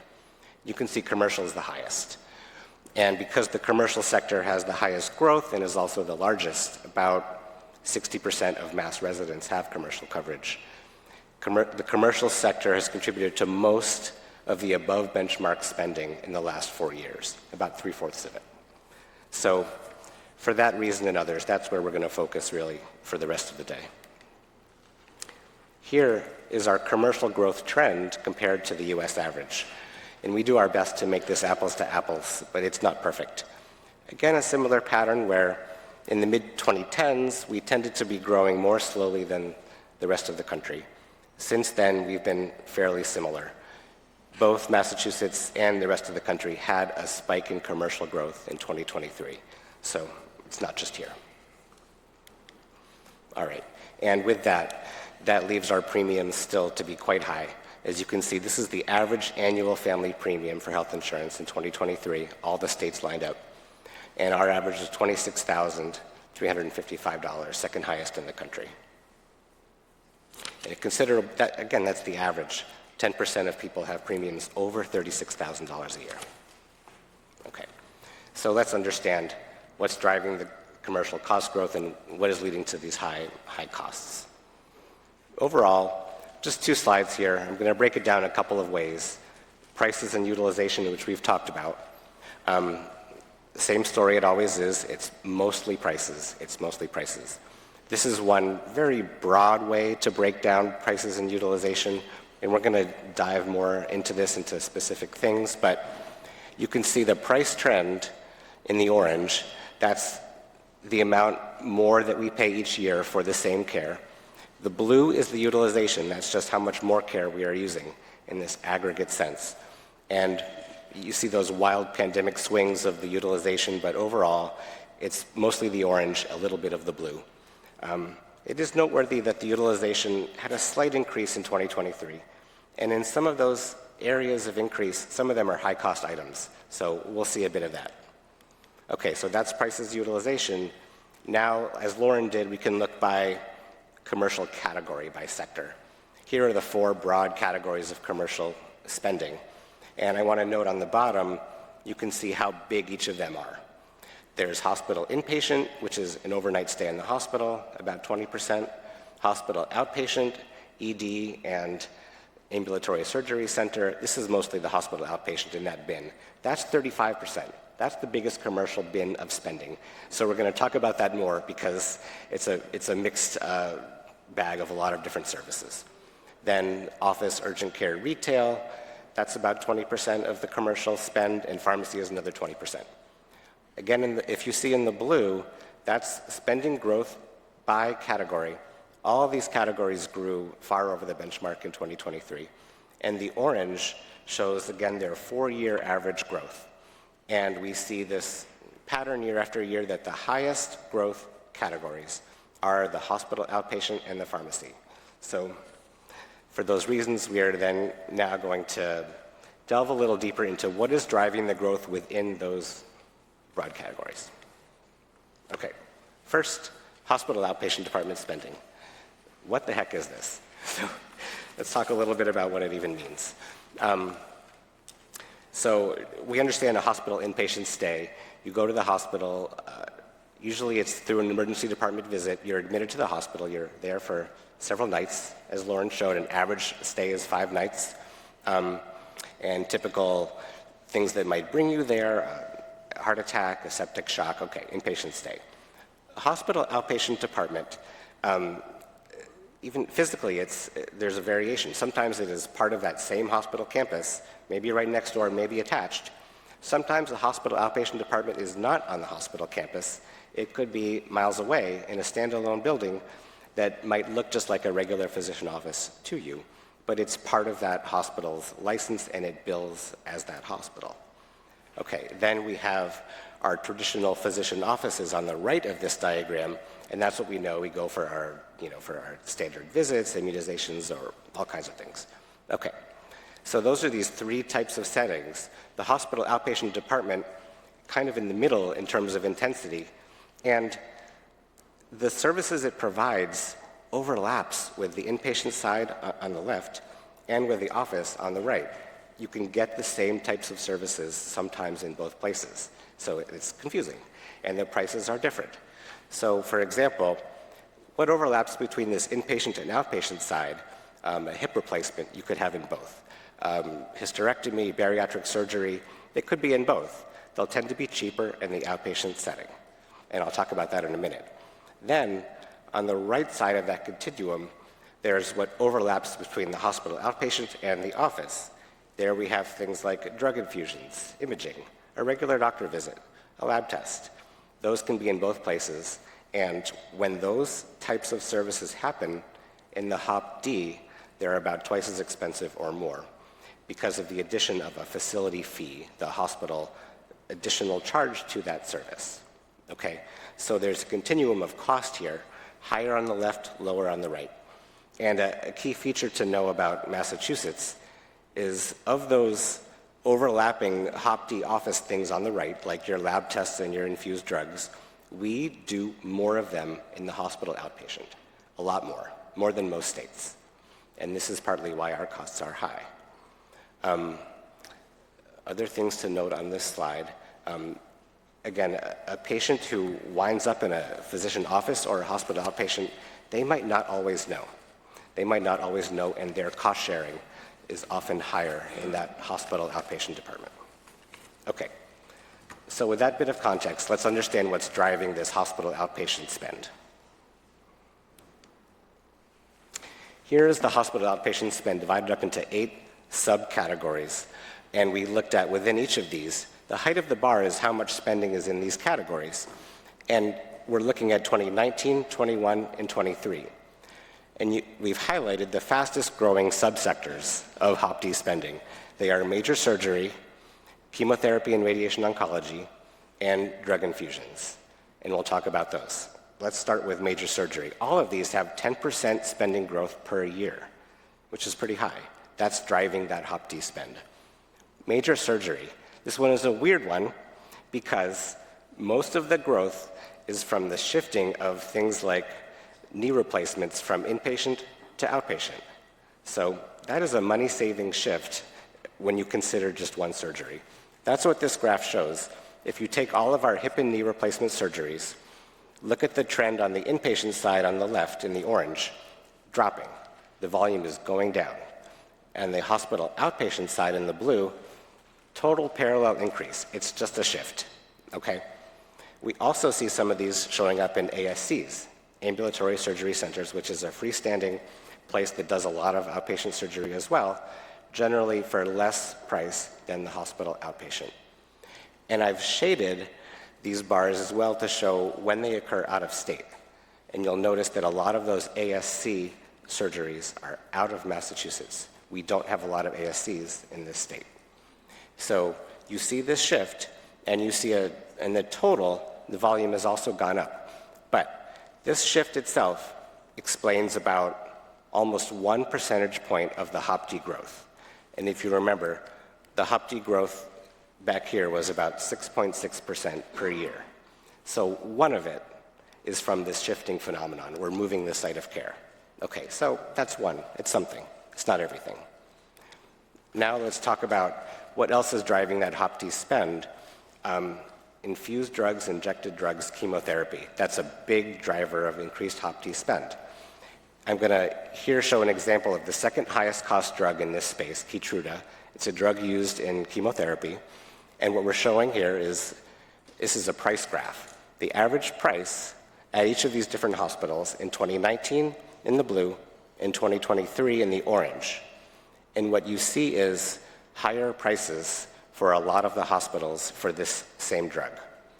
That is also driving this HOPD spending, is increases in prices and increases in use of this drug. The indications expand, people use it for more and more different types of cancer. So add it all up together, just this one drug accounts for about 0.4 percentage points of that 6.6, okay? It's hard, there's not gonna be one single smoking gun because this HOPD category is so broad. But that's another example of it. And you also you notice the variation in prices, what insurers are paying for this drug based on what hospital is delivering the service. Okay, and finally, a third driver is just this phenomenon of us using more care in the HOPD setting versus the office setting than the rest of the country. And one way you see this is in the Medicare data, which I'm showing now. This is our Medicare spending trend from 19 to 23. Massachusetts is in the orange, and you can see that we have more growth in the HOPD category than in the physician category on the right. That is opposite the trend line for the rest of the country, where the growth is faster in that physician sector. Again, the HOPD sector is more expensive. Whether it's Medicare or private insurance, you're paying more there. Okay? So that covers the HOPD section. Are there questions before I transition to? Yeah, that's a good Yeah. idea. Let's pause there for questions Sure. on this section. I know we have one from Chair Friedman, and then I have a question. Get the answers first. Thank you. So I understand what you're saying about the growth in the spend for outpatient, but when we think about something like hip or knee replacement, when it moves from inpatient to outpatient, Yes. it's less costly. So what I'm trying to do the math is, would you say that overall the cost for that type of care decreased, even though in that segment we see significant growth? Yes. Overall, costs for that type of care decreased, but if you see here, the total number of those operations also grew, so that offsets a lot of the savings that we would get. But still, there's a net savings, that's right, from that shift. Thank you. Sorry, I'm sorry that I'm not hearing it completely, because that was very similar to my question. So is the inpatient going down and the outpatient going up? Yes. So But the prices are, what's the price variation? a hip and knee replacement in an inpatient setting averages probably around $30,000 and more like 20 in the outpatient setting. That's a very broad view. So when you look at this slide as the drivers by category, you see the inpatient number is low and the outpatient number is high. This shift is kind of like taking 1 percentage point off the inpatient and sticking it onto the outpatient. That's about how big that shift is. Okay? Okay, so you would expect that. That would, so when the hospitals talk about moving to outpatient, Yeah. and that is a money saver, Yeah. is this showing us that it's a money saver, or is it is, right? You want to Sort comment? of. It is. Okay. On price, but then the If I volume. shift one surgery from inpatient to outpatient, absolutely, it saves money. Yes. Not talking about an increase in volume or anything. Right. I would say that dynamic is confounded a little bit because we are also seeing ever-increasing prices for hospital stays. So even if there's that shift, the hospitals, for the care that they continue to provide, are increasing pricing at a high rate such that that overall category isn't going down. Okay. And those hospitals also backfill that capacity with other types of care that will also then just show up in that category. Okay, but we can say that outpatient is, okay. And then, can we go to the pharmacy? So we've got a shocking discrepancy in the price variation of the average commercial price of cancer drugs. Is there any specific reason? It's the same exact drug? Same drug. So the high is 22,392 and the lowest is 11,099. That's right. Is that right? Yes. Okay, so that sort of says to me that Medicare. Yeah. there's a discrepancy in what the insurers will pay for that drug? Yes. This is the same dynamic when we show inpatient prices or hospital outpatient prices. It's the same leverage story that we've talked about. Okay. I would start to question how well that PBM relationship is working for the insurer, but we'll save that for the insurers. Thank you. I was just going to also add on that particular slide, the largest providers of oncology care are on the left-hand side of this slide. Which would argue that they would have more volume and could do better at pricing. Or they have more leverage with the commercial plans. Well, exactly, that's, yeah.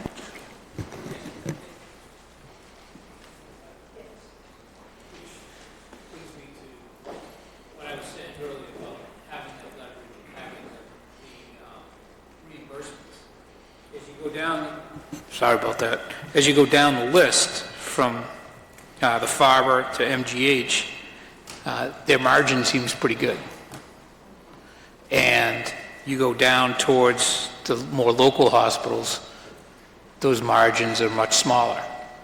And I assume that these are done in either the inpatient facility, well, they wouldn't be inpatient, but they'd be outpatient facilities on the campus or in some type of quasi-hospital setting.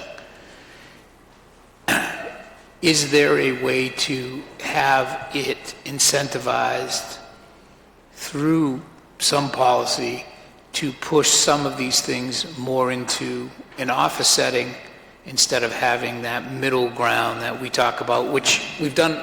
I mean, I think over the last 25 years, we've pushed everything out of the hospital and into an outpatient setting, and then you go into an office setting. Can we get it so that we want to have personnel to do the infusions? Do we have that ability? And do the offices have the capabilities where they would get the office reimbursement and not the hospital reimbursement? That's even done in outpatient versus like in the physician office for some of these categories. Say it again. Do you know the percentage of how much is in outpatient versus in HOPD versus physician office for some of the categories? I think we've done that. We have shown that before. Again, Massachusetts is higher, tends to have a higher use of the outpatient, but it varies by service. Sometimes it's 50-50, sometimes it's 75-25 both ways. But do you want to talk about site-neutral payment? I mean, there are policy pushes to pay the same regardless of setting. Sorry, I missed that. Okay. Why don't you talk about it? One of our recommendations that we've made in the past is to look at these differentials specifically for common care that could be provided in a hospital outpatient department or in a physician office, like a regular doctor's visit or a lab test, where we see that there is, in some cases, double the payment going. And again, patients are often bearing some of that additional cost in their copays and deductibles. And so there have been policy proposals to say, let's try to equalize that out and pay, the same amount if it's done in a physician office or if it's done in a hospital outpatient department for those types of services that it really makes sense that could be done in either way.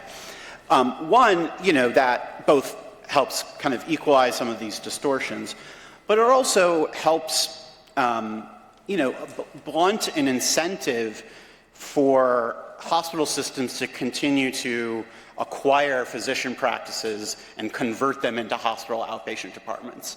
And that's what we've seen a lot, is that, there has been this incentive because you can get paid more with that license and with that setting.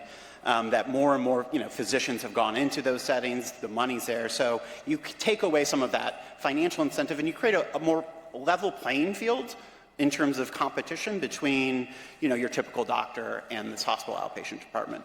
There have been ideas about how to do that, appropriately for the right types of care. But that is one way you could start to address some of these differentials. Thank you. Yes. Thank you. So HBC recently sent us information on the analysis that you're doing about the potential Dana-Farber Beth Israel merger, and I'm just looking at the chart about pharmaceutical spending, and I'm seeing how you, following up on Senator Friedman's comment, rightly noted that Dana-Farber is charging a lot more for the same drug as Beth Israel, and I just wonder, if you have a merger, are we expecting even higher prices? Has that historically been what's happened, or has there been some leverage to bring the cost down?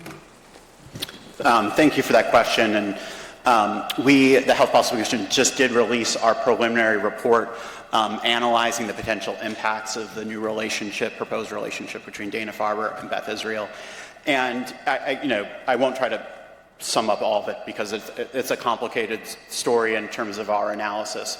But this was one of the areas that we did highlight where we saw potential for spending increasing, particularly as we would see some Beth Israel patients and physicians move to Dana-Farber and be able to charge higher outpatient rates. Dana-Farber has some of the highest outpatient rates in the state for oncology care. And so if we were shifting some care to that higher price point with these new relationships, we estimated that dynamic alone could increase spending by close to $39 million a year.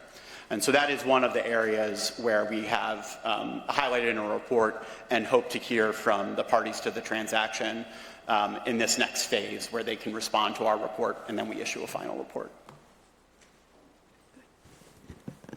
Okay, great. Let's move on to the pharmaceutical section.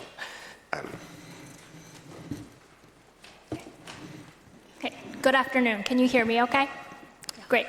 So as David already highlighted, pharmacy spending was one of the major drivers of spending growth in 2023 and has been for the last couple of years. So in this section, we wanted to take a deep dive on trends in the prescription drug market.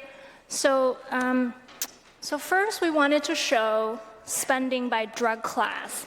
So here because some classes contribute to spending growth much more than others. So what we show here on this slide is per member per year spending for some major drug classes, and these are net or rebate, where the 2023 spending, it's in the blue, and the 2022 spending is in the blue, and the 2023 spending is in the orange. And you can see here that while spending growth was high for all these drug classes, some drug classes contribute disproportionately to both spending and spending growth more than other drug classes. So let's take immunosuppressants as an example, which are shown in the first set of the bars. Immunosuppressants are drugs that tamp down the body's immune responses, and it's used for conditions like rheumatoid arthritis and other autoimmune conditions. These are drugs like Humira, Stelara, Cosentyx, etc. Not only did this class of drugs have the highest spending, we also saw very high spending growth, 25% from 2022 to 2023. It's also worth noting that a relatively small number of patients take these drugs. If you look at that gray bar on the bottom of this graph, immunosuppressants only represent 1.3% of overall prescription drug volume, but they have an outsized impact on spending and spending growth because these drugs are so expensive. So 25% growth there.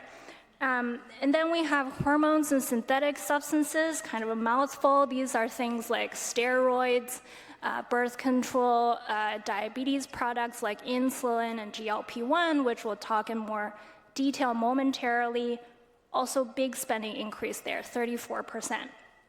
And then we also have chemotherapy. Just a quick note, this is a little bit different from the chemotherapy that we've been talking about, which are typically infusions done at a hospital. These are cancer drugs that patients take on their own.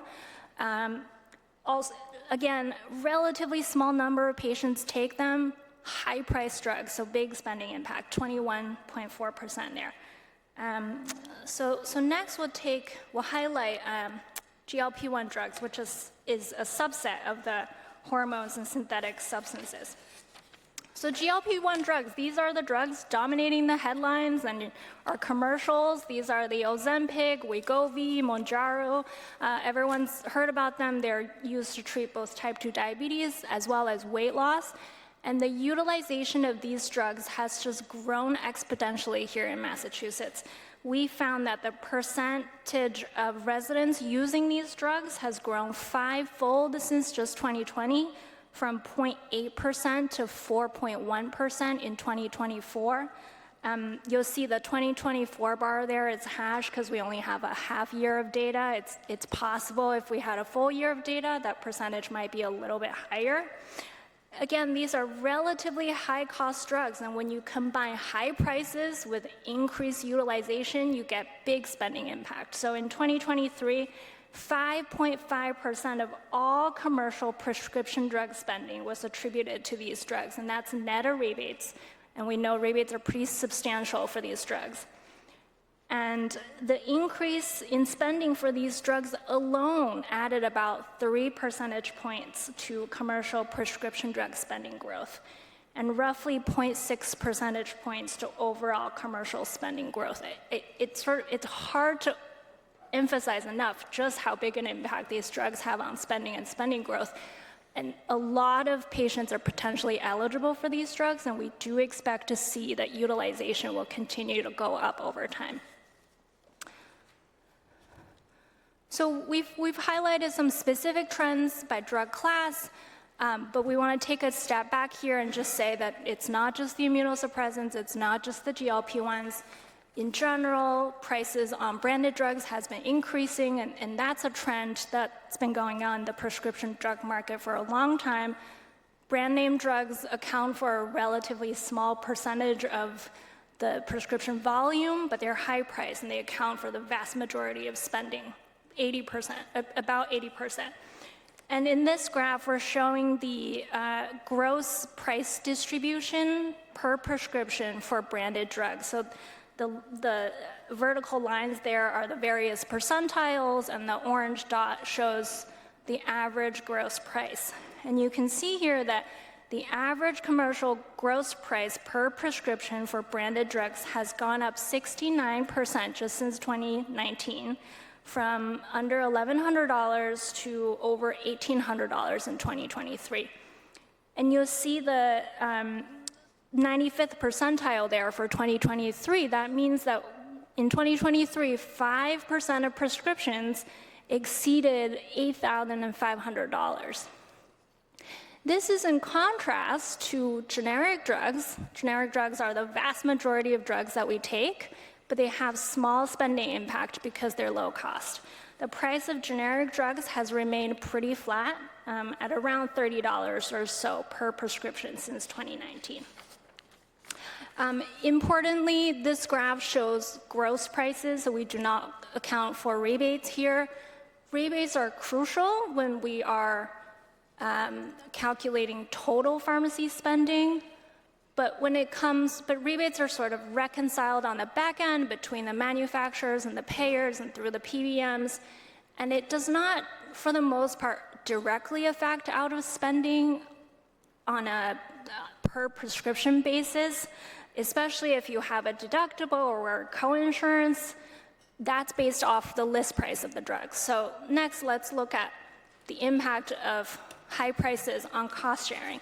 So here we have cost sharing for drugs that are used to treat very common chronic conditions, and the lines show the average cost sharing for a month's supply of one drug in each one of these categories. So if you look at the 287 in the anti-arthritic drugs line, for example, that means a patient taking 1 month of anti-arthritic drug in 2023 paid an average of $287. And you can just see these cost sharing over time has gone up a lot.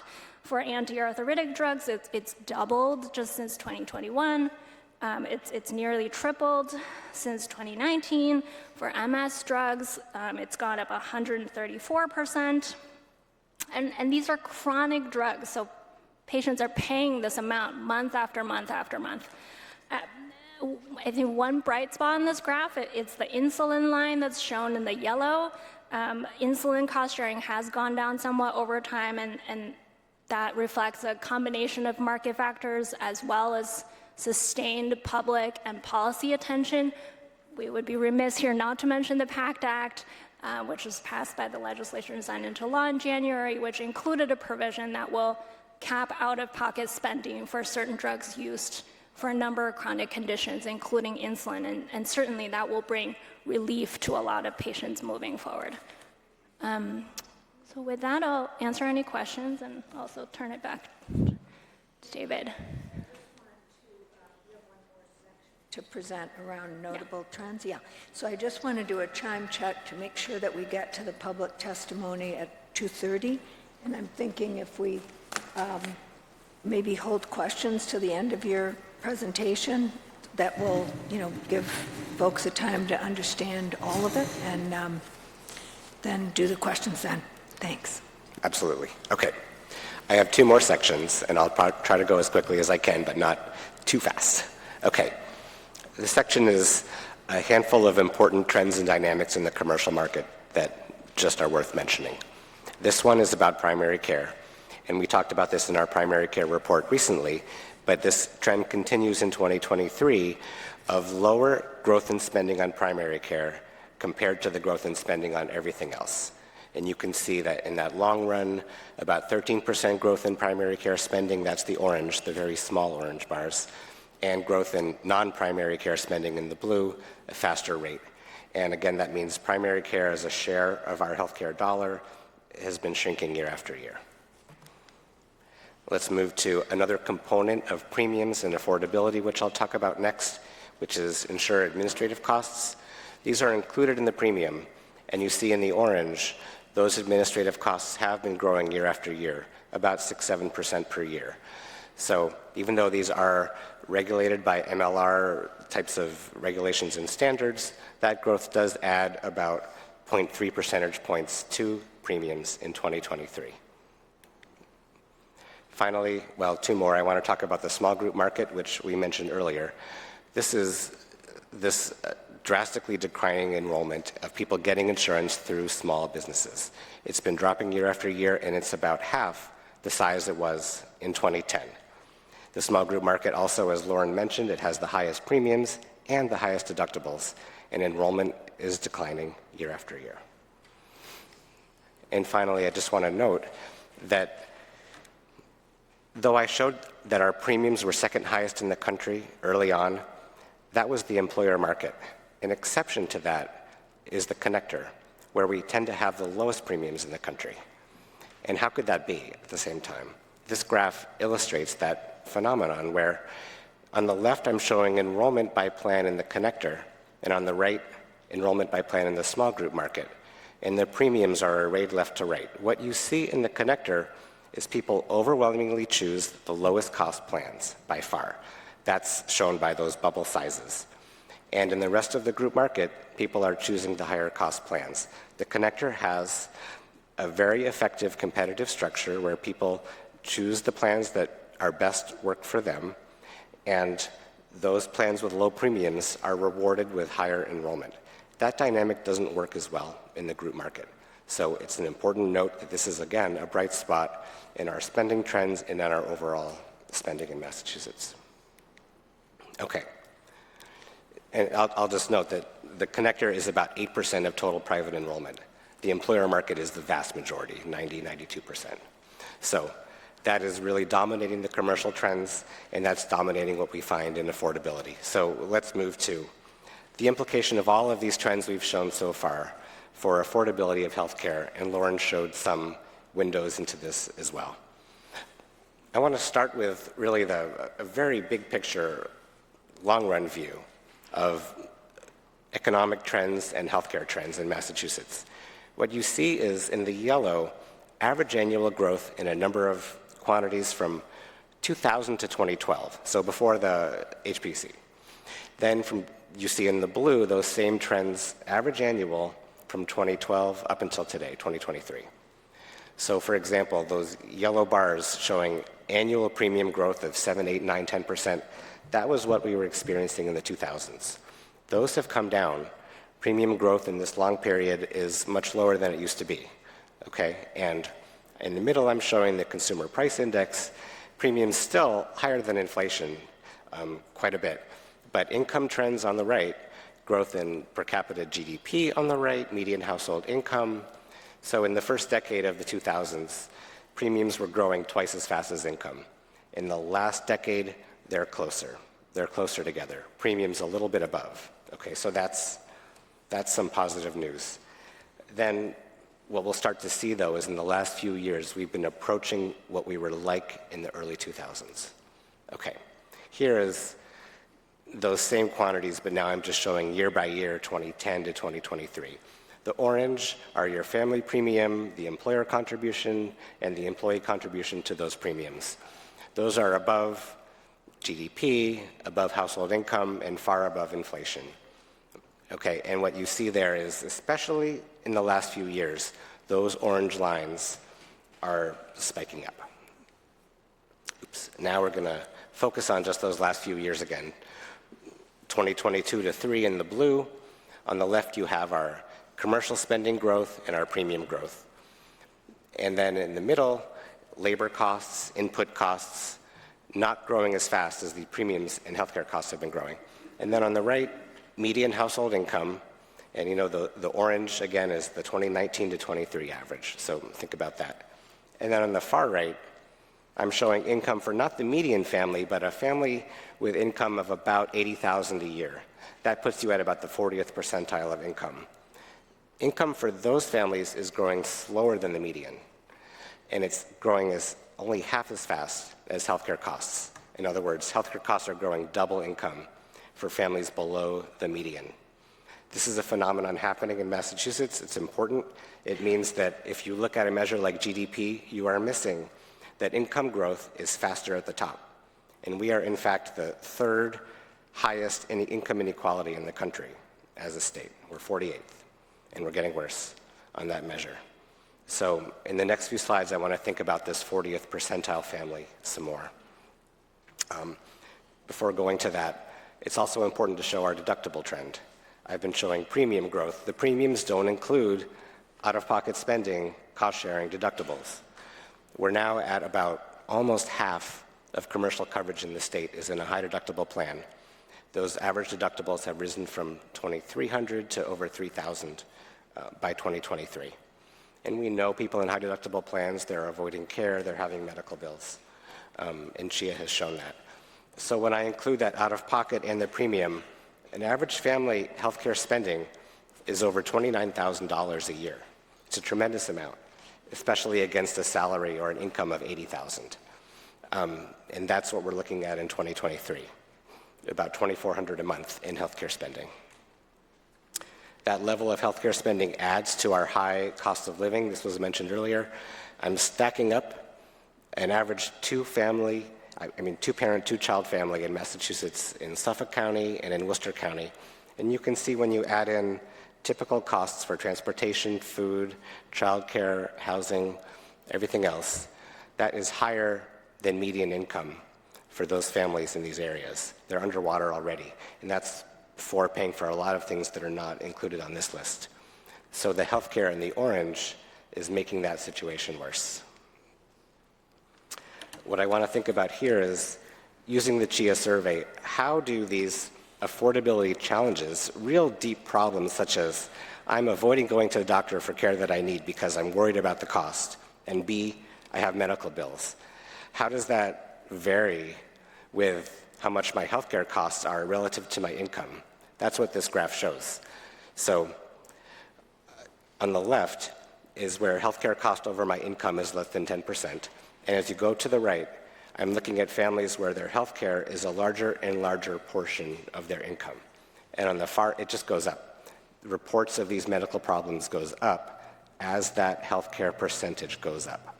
And on the far right, you have on the extreme where healthcare is more than a quarter of my income. About 1 in 3 people are avoiding care and incurring medical debt. It seems like a real turning point for affordability at this 25%. So what we then asked was, how many people are at this 25% level? And we looked here, does it vary by race and ethnicity? It sure does. Hispanic families with employer coverage, 40% of them are at this level or more of healthcare as a portion of income. And it also varies across the state. These levels are the highest in Western Massachusetts and on Cape Cod. And finally, I want to illustrate, tying some of this together, the implication of healthcare costs growing faster than income. What this graph is showing is on the top line, this is a scenario where I'm taking your average income for an average family, subtract your taxes and your healthcare costs, and this is what you have left per month to pay for housing and transportation and food and everything else. That line traces that disposable income, if you will, through 2030. That's the blue line, in which case we are able to keep premiums at the benchmark level for the next 6 years. Now look at the orange line. That's what we're looking at if healthcare premiums grow not 3.6%, but 7%, as they have been. You can see that families' available income eroding year after year, to the point where by 2030, they have $614 less per month to pay for everything else that they have to pay for. That's that difference. That's the implication of current premium growth compared to premium growth at the benchmark level. And it's a significant impact. Okay, so on that note, I'm happy to take any other questions, and I will turn this back to David Seltz.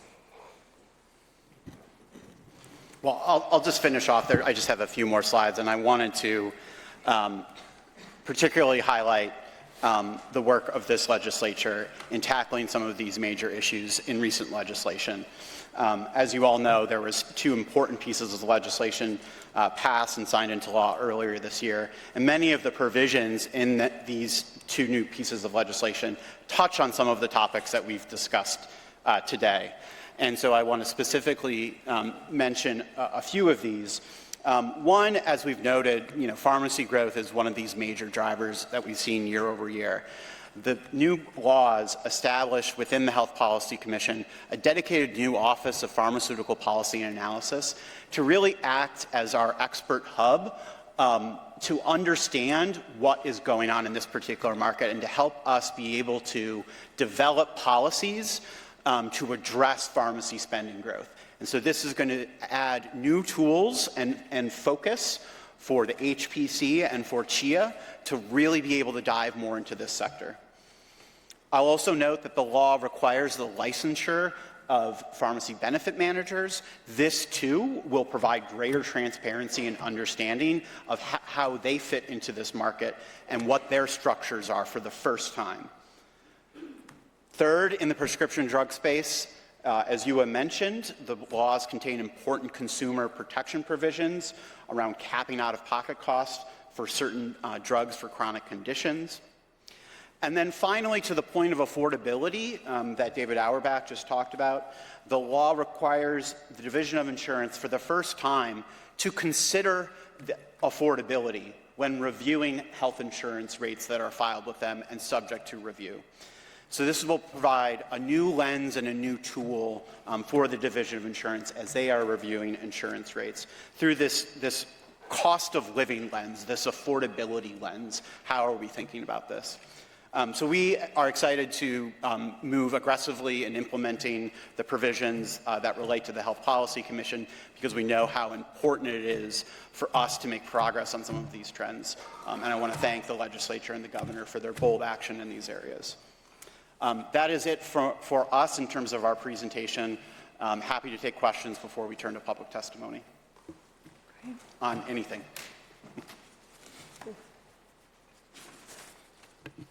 Thank you. Representative Paul Frost. 2 questions, and the first was, I noted, it was the GLP-1 medications and the rising cost on those, or the rising demand for those.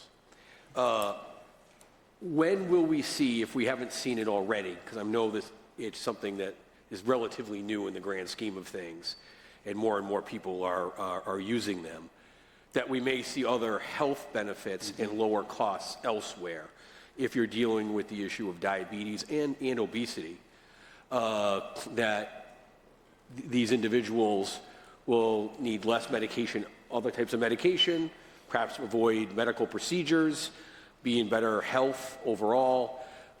When could we see, and is there a way of tracking that to see that even though this might be costing a lot in the long run, or the short or long run, we're going to see it become cheaper elsewhere in healthcare? Yeah. I'll speak to that and ask you to chime in as well. These are very effective drugs for these conditions that they've been approved for. And that is part of the reason that they've been so widely used is their effectiveness. And the idea that managing diabetes, managing obesity can lead to greater health outcomes, lower unnecessary utilization in other cases, improve the overall health and well-being of patients, I think is absolutely sound. We have not yet seen it in the data. The manufacturers of these drugs are pouring a lot of money into studying this factor because they want to be able to show that there are going to be these savings in other areas. So I think the hypothesis and the concept is absolutely right on. I don't think that we've seen it yet. And that's not to say that it won't happen, it's just we haven't yet. And I do think that's an important dynamic for us to track and to look at, both in Massachusetts and nationally, but here to see, are we starting to see some of those potential positive other health impacts? With all that said, I would say one confounding factor that we do see in some of the data is that there is some amount of patients who drop off of these drugs at a certain point. This is a monthly drug. It requires adherence to this drug in perpetuity for the time being, and a not small percentage of patients after 6 months, 8 months are coming off of those drugs, and then whatever health benefits may have happened in most cases are reversed. So that's another dynamic to track is how long are we seeing adherence, and can we see those long-term benefits? I think I'll just add to that some of the patients are abandoning the drug because of the high prices. So, in some sense, we're not realizing the full potential, including the cost-saving potential, because the price of these drugs are so high. As we know, the prices that we pay for GLP-1 in this country are magnitudes higher than what other countries pay. So there's that cost-sharing piece that could potentially happen in the long term. It does not address the problem we face today, which is that these drugs are very expensive and a lot of people are taking them. Thank you. And the second question had to do with the graph on the chemotherapy drugs and comparing the different hospitals. And like, for example, Dana-Farber being the highest, and then you get down to the Health Alliance and Clinton being the lowest. What do the hospitals pay for the drugs? Do we know that? And if we do, what is it? And if we don't, why? Yeah, we do know. We have a general sense of what they pay. So you see the Medicare bar in that graph as well. So Medicare has a really clear kind of payment rule for these clinician-administered drugs, which is acquisition cost plus 6%. So based on that acquisition cost, we have a general sense of how much hospitals are paying for these drugs. Now, we know a lot of these hospitals are 340B entities, which means that they receive additional discounts off of that acquisition cost. So for some of these costs, their acquisition costs are going to be lower. We don't know the exact discount for this particular drug, but there's going to be kind of variation based on the 340B the entity's 340B status. So do we or do we not know how much, I hate to use the word profit, but, over what, say, Dana-Farber is making, what they're paying and what they're charging versus what, the Clinton Hospital is buying it for and then charging it for? I think it's fair to say we do not have a clear picture of the acquisition costs for each of these hospitals, of what they're paying for the drug or how much they're paying to store the drug. But as you have said, we look at Medicare as a benchmark there, and can kind of see it on aggregate. But I think to specifically get that information, we would need to go to each of those, to the hospitals, and to inquire. And as you have said, there's going to be some variation there.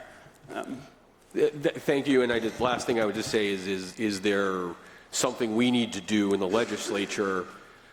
In the law, I know we've done more on transparency, but is there more we need to do on transparency to see, again, when we see these big variations of what different hospitals are charging for the same exact medication, I just, wondering if there needs to be more, if there isn't enough, should there be more transparency on getting, hey, you're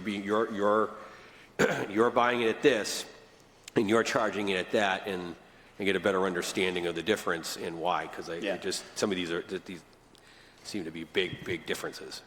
Thank you. Having that insight and transparency, I agree, would be important. We have some new tools in this new law to try to get some more information, but I would say we'll be back and talking with you if we think that there's additional tools necessary to get at some of these issues. Thank you.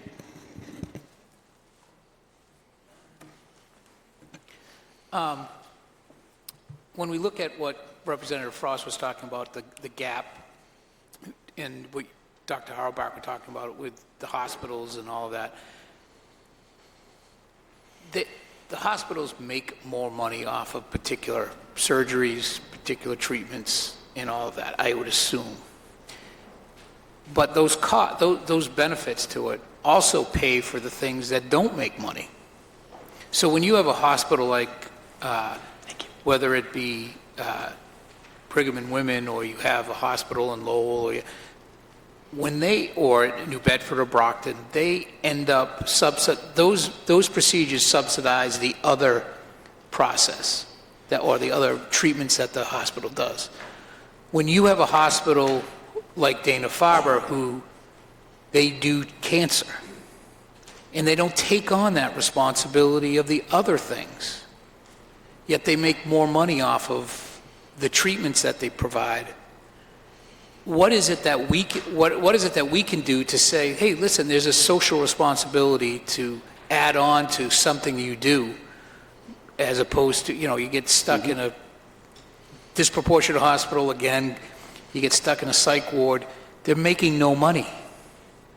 But somewhere else where they specialize in it, they're making more money, and they're not necessarily providing any more social benefit to us. So I'm curious as to, I don't mind paying the extra money if it's going to be spread out, but if you're utilizing the same formula and you're making more money, but you're not taking on that responsibility, it seems unfair to everybody. I'll try to thank you for the question, comment, and I'll try to answer briefly. It's hard for me sometimes. I think there is always a delicate balance, within some of these institutions about, the different types of services that they provide, some of which help, subsidize providing behavioral health in their community. And if they, part of that is, what other types of services am I providing that maybe help overall balance the book, so to speak. I think there's a couple of things we can do.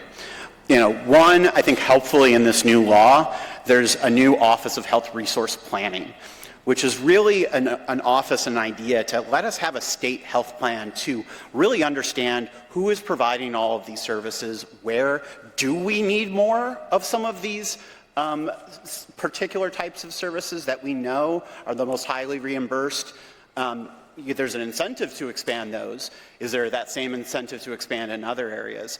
And so I think having that information through this planning process will help guide us in terms of what are the decisions that we as a Commonwealth want to make about, are we expanding, are we investing, are we putting our policies behind the right types of resources that are actually addressing community need. And I think to date, many of those conversations when we have a review of we want to expand this hospital or we want to expand these services, they're always kind of on a case-by-case basis. I think having that larger picture will help guide all of our policy discussions so that we are incentivizing and the things that we need. Can I add to that? Yep. To put it in a different way, you're right about the existence of these, that some kinds of care tend to be more profitable to provide than others. And it's not a great situation because you'll then tend to get more of the more profitable thing and less of the less profitable thing. That might not be aligned with what we think about value in society. And so ideally, we would equalize that somewhat. It's not easy to do, but it's just not a great situation overall to have these vast differences in profitability. I guess my point is, at the end of the day, when you take the totality of the circumstances, if everyone's carrying their weight, then it works. If they're not willing to carry their weight, then it doesn't work. It's the same thing with the pharmacies. It's the same thing with, a specialized hospital who just does orthopedics or just does cancer, where they're making money. But if we look at the totality of it, and that's one of the things, I guess, is we're looking at a benchmark of 3.6% or whatever it is. That's the big pot. The question is are we dividing that pot the right way to incentivize better social, like you go to You go to a place down in New Bedford, there's no real, I mean, now we have a place down there, but finding a psychiatrist for mental health stuff, finding certain things are never going to be there because they just don't make the money that they could. So I'm just curious as to what we can do to get at the end of the day, divide that pot to be more equal to satisfy some of those social needs that we have. The last thing I'll say is that there have been states who have been very intentional about increasing the slice of pie for certain areas. So many states have set targets for increasing the amount of the pie, slice of the pie for primary care, and saying over time, we think that more money should be going into primary care because this is so high value, but the system as it is not incentivized to invest in it. And so government, can come in and say, let us set a collective goal and work with the healthcare industry, work with the providers and health plans to say, we want to grow this slice of the pie. I would put behavioral health also in that category. So there are policy mechanisms that can be added to the benchmark. It's not either or. It can be a complement to say, we have this big overall goal for the big pie, but we also want to have goals for specific sectors where we maybe want to invest more. Thank you. I think that report has raised very important questions about what else can we do to address the drivers of healthcare costs. I appreciate the legislators' questions and illuminating that more. I think it brings us back to the opening comments from Senator Friedman, which is that the legislative advancements that we are, that happened in December are a start. And I think holding some of the thoughts that you've raised, you're posing a question to HPC and others, what comes next? And I think that's a very important question. What can we do based on the legislation that has just passed to address some of these issues, and what else would be helpful? I would just like to add that it would probably be useful for folks, new members and members that have been around, to go back over the past several years and actually look at the recommendations that HPC has put forward. There's been quite a number of them that address a lot of what folks have talked about here today. And I also go back to what I said, this is an administration and legislature task to take up some of those very important recommendations and put them in to statute, because they do address the things that a lot of people have raised with some really good questions. Good. Thank you so much. Thank you, Dr. Auerbach. Thank you. Thank you, Yue. I'd now like to turn to the public testimony. Great, thank you. And we have 3 individuals who have registered in advance. Eileen McEnany is the first, the president of the Employer Coalition on Health. Welcome, Eileen. Thank you. Good afternoon. As Chairman DeVoe mentioned, I'm Eileen McEnany. I am the president of the Employer Coalition on Health.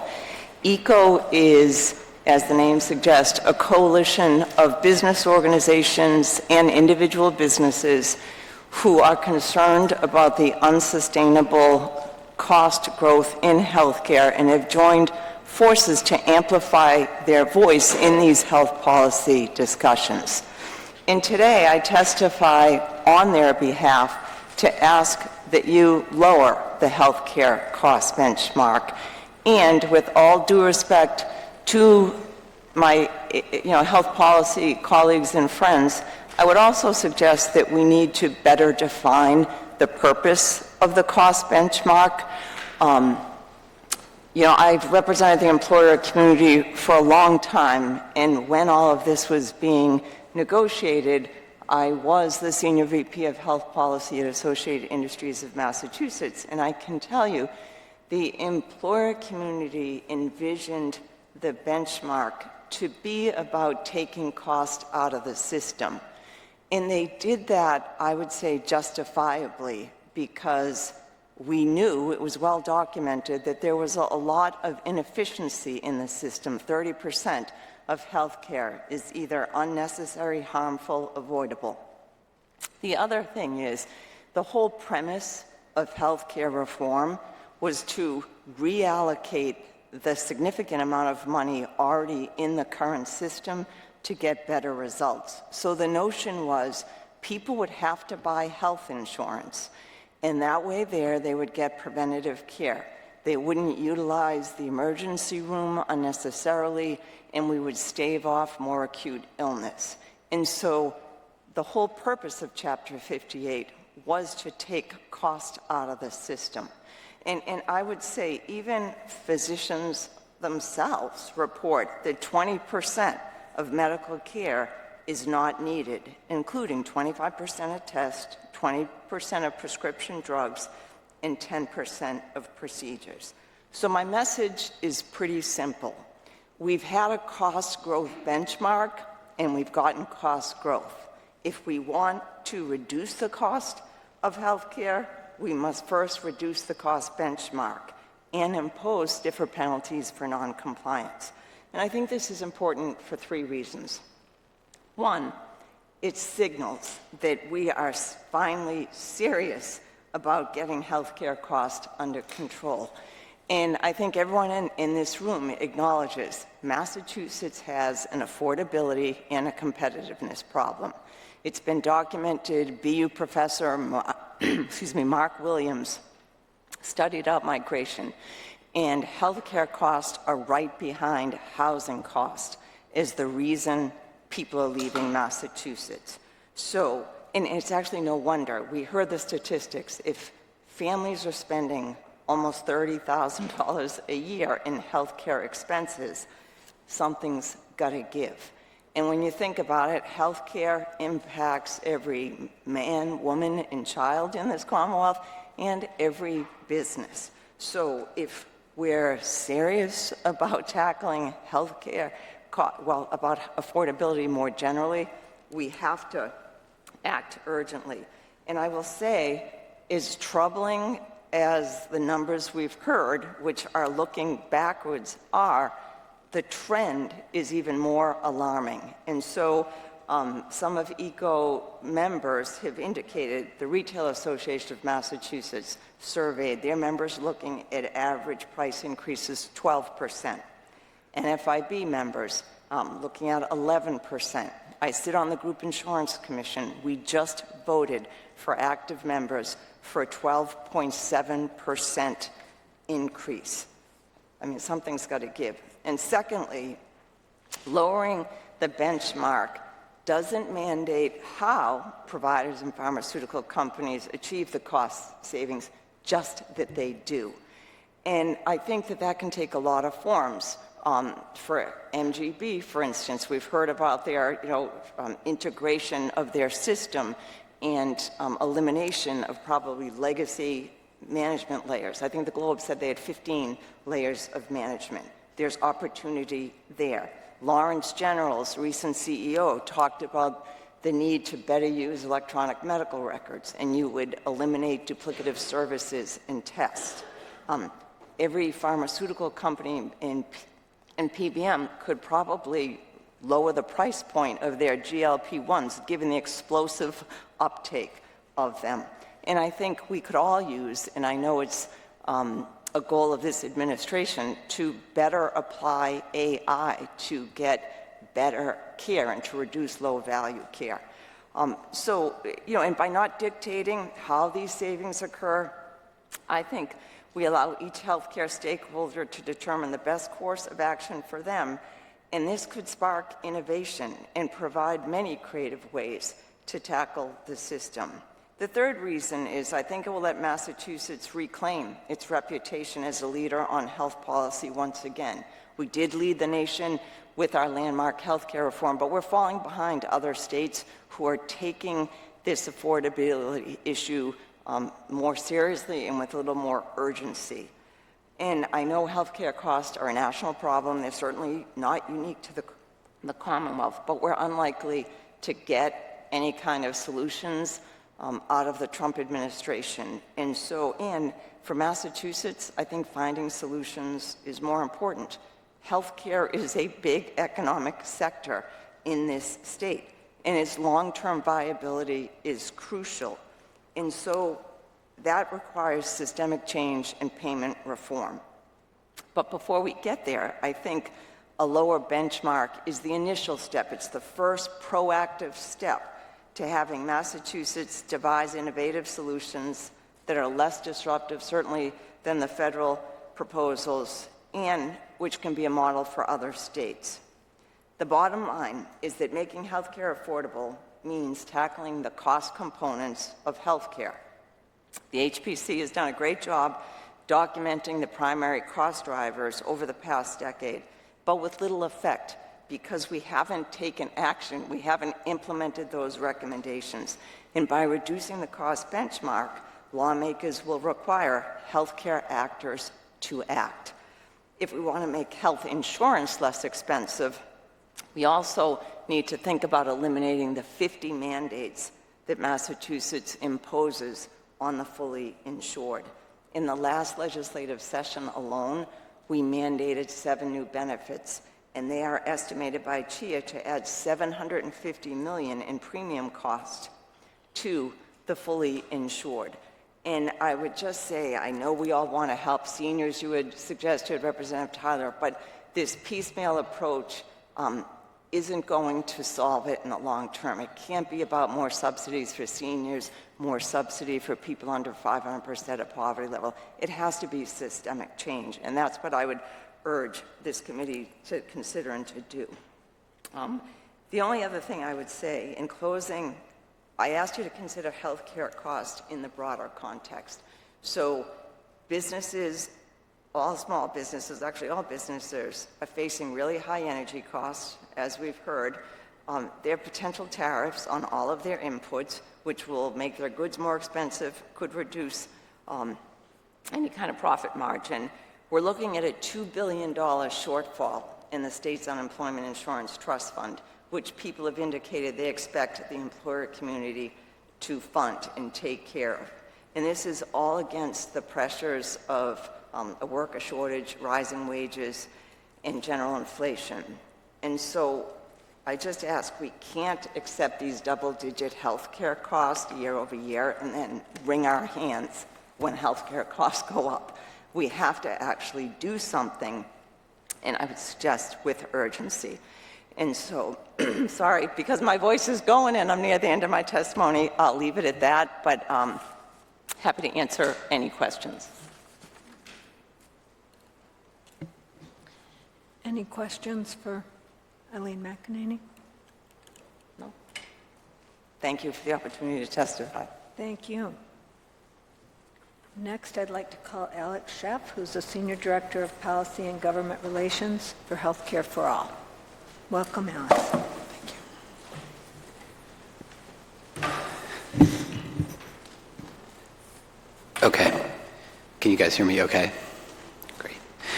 So thank you for the opportunity to testify. As you said, I'm Alex Sheff. I'm with Healthcare for All. As most of you know, we operate a helpline in Massachusetts.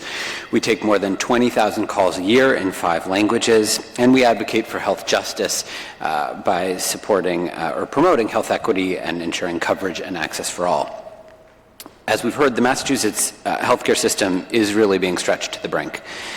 People across the state are facing unprecedented challenges, both affording and accessing the care they need. CHIA's annual report, as we've talked about, notes that healthcare spending grew by an extraordinary 8.6% in 2023. That's nearly 2.5 times the benchmark. And as we've talked about, it comes as other costs for everyday necessities, including food and housing, are growing even faster, leaving residents to make impossible choices between paying their rent and getting the medical care that they need. High costs are why 40% of residents report challenges affording care, and these costs ultimately lead too many, 1 in 8 residents in the state, to take on medical debt, despite most having health insurance coverage. This is both unsustainable and unacceptable. There are many factors contributing to the growth, but prescription drug costs do jump out in the CHIA report as a leading driver yet again, so I want to talk about it for a second. Pharmacy spending was the largest share of total healthcare expenditure growth, growing by double digits, 10% this year, even after accounting for rebates. At the same time, we know from CHIA's health insurance survey that 40% of residents also report challenges accessing care. So we have this dual challenge going on. And we also know from that report that 25% report not being able to get an appointment when they need one. That's up significantly from even just a few years ago. Primary care is a particular concern. Citing another survey, out of 15 U.S. metro areas that were surveyed in 2022, Boston had the second longest wait times for a new appointment for a physical. Cutting across both of these challenges, it's worth noting our startling inequities. Black and Hispanic or Latino residents are significantly more likely to report challenges affording care than their white counterparts. And similarly, when it comes to access to care, and primary care specifically, residents who live in low-income zip codes or a community with a higher share of people of color are less likely to have a primary care visit in any given year. But statistics only tell part of the story, and on HCFA's helpline, we hear from individuals how they're struggling with both of these challenges, cost and access. One recent helpline caller from Hull reached out seeking help because they have a rare disease, and their insurance through their employer has a high deductible. We've talked a lot about that today. As a result, they said they could not afford a doctor's visits, and their prescriptions weren't covered until they met a deductible on their prescription side as well. After rent and taxes and utilities, they felt like they could barely afford food, never mind the $550 they were told their visit to a doctor's appointment would cost them. They talked about how afraid they were that they would need to go get care in an emergency, but they would be hesitant because they couldn't afford it, or that they would have to go deep into debt to get the medical care that they need. So what can we do? We've asked that question a little bit today. First, and the reason we're here, is to keep the benchmark current at its 3.6% level moving forward. CHIA's report once again showed that consumers are bearing the brunt of the pain from cost growth, both in terms of premiums and cost sharing, both of which grew 6% this last year in 2023 and 12 and 13% respectively over the 2 years. As we've talked about, both exceeded wages and salaries. And that's, I think if I could leave you with one thing, like that's the problem. People are being asked to pay more with less. And that's leading people to forego care. It threatens the competitiveness of the state as a place to do business, and the high out-of-pocket costs force people to forego necessary care. The premiums force them to choose which monthly bills to pay, and mounting medical bills force too many into medical debt. The second thing we should do is think creatively about what is necessary to enable the state to meet the benchmark in the years to come. That has to start with reining in prescription drug costs. The recent passage of the PAC Act took very important steps to address the challenge of prescription drug costs. However, there is broad agreement that there is more to do, and the legislature should consider additional proposals that would give the state new accountability tools to push back on rising drug prices and better contain their costs. More flexibility and accountability in the benchmark process will also be critical to this effort, especially when it comes to closing the price disparities between the most and least expensive hospital systems in the state. And third, the work to increase access to care should invest resources where they are needed most. The front door of the healthcare system, and that's primary care. Massachusetts patients reported worsening access to primary care each year from 2019 to 2023. And it's partly the result of this insufficient investment that's been talked about in primary care. It accounts for just 6.7% of commercial healthcare spending, and it grew at half the rate, as was pointed out, of other medical spending between 2017 and 2022. Tackling the problem will require setting a spending target to invest more in primary care, changing the way we pay for primary care, and training more primary care doctors through additional residency slots. And finally, reforming the prior authorization process is also necessary in this moment to both help patients access the care they need and to reduce the administrative burden on healthcare providers that leads to burnout. It's more important than ever that we keep up our efforts to contain costs while also making these strategic investments in expanding access to care. So thank you again for the opportunity to testify, and I'm happy to take questions. Thank you. I understand your testimony around what we could do to better control costs and improve access. I want to make sure I understood your testimony around the benchmark itself. Mm-hmm. Were you saying keep the benchmark at 3.6? That's correct, yes. We recommend keeping the benchmark at 3.6%. I think this is one where we just can't take our eye off the ball. As David spent some time pointing out, this is a target, it's a goal. If we keep moving goalposts, we're only going to go in the direction that we move them. So we want to make sure to maintain this effort to keep costs under control. Thank you. Other questions or comments for Alex Schiff? Thank you for your testimony. Thank you. And I'd now like to call Laura Pellegrini, who's the president and CEO of the Massachusetts Association of Health Plans. Welcome, Laura. Thank you. Thank you, Chair DeVoe, Director Selt, Secretary Walsh, Commissioners, Chairwoman Friedman, Chairman Lawn, and members of the Healthcare Financing Committee. My name is Laura Pellegrini, President and CEO of the Massachusetts Association of Health Plans. MAP represents 13 health plans and one behavioral health organization that provide coverage to nearly 3 million Massachusetts residents across all lines of business. This includes the commercial market, our state's Health Connector, the Mass Health ACO program, and we serve some of our state's most vulnerable residents with complex health care and social needs through the One Care and Senior Care Options programs.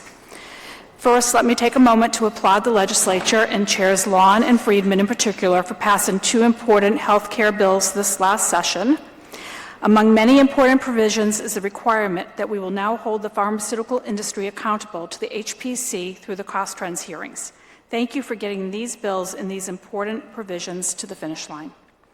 I'm here to testify in support of a strong cost growth benchmark set at 3.6% or below.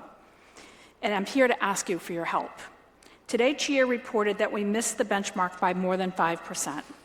This was driven in the commercial market by billions of dollars in new prescription drug and hospital outpatient department spending. These results are not new, and they shouldn't be surprising given some of the dynamics that are going on today. First, hospitals and providers have been emboldened to simply ignore the cost growth benchmark. Today, my members regularly see providers asking for rate increases of 30 to 40% and really refusing even to negotiate. They're willing to walk away from long-standing relationships with health plans, leaving consumers in the middle.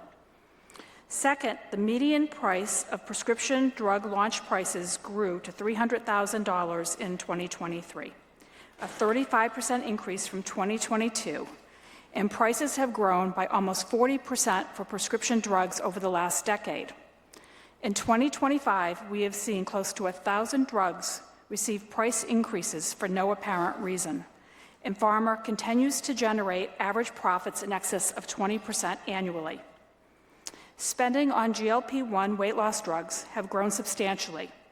This was a key driver of the nearly $1 billion in losses that our state's two largest health plans reported recently in the Boston Globe.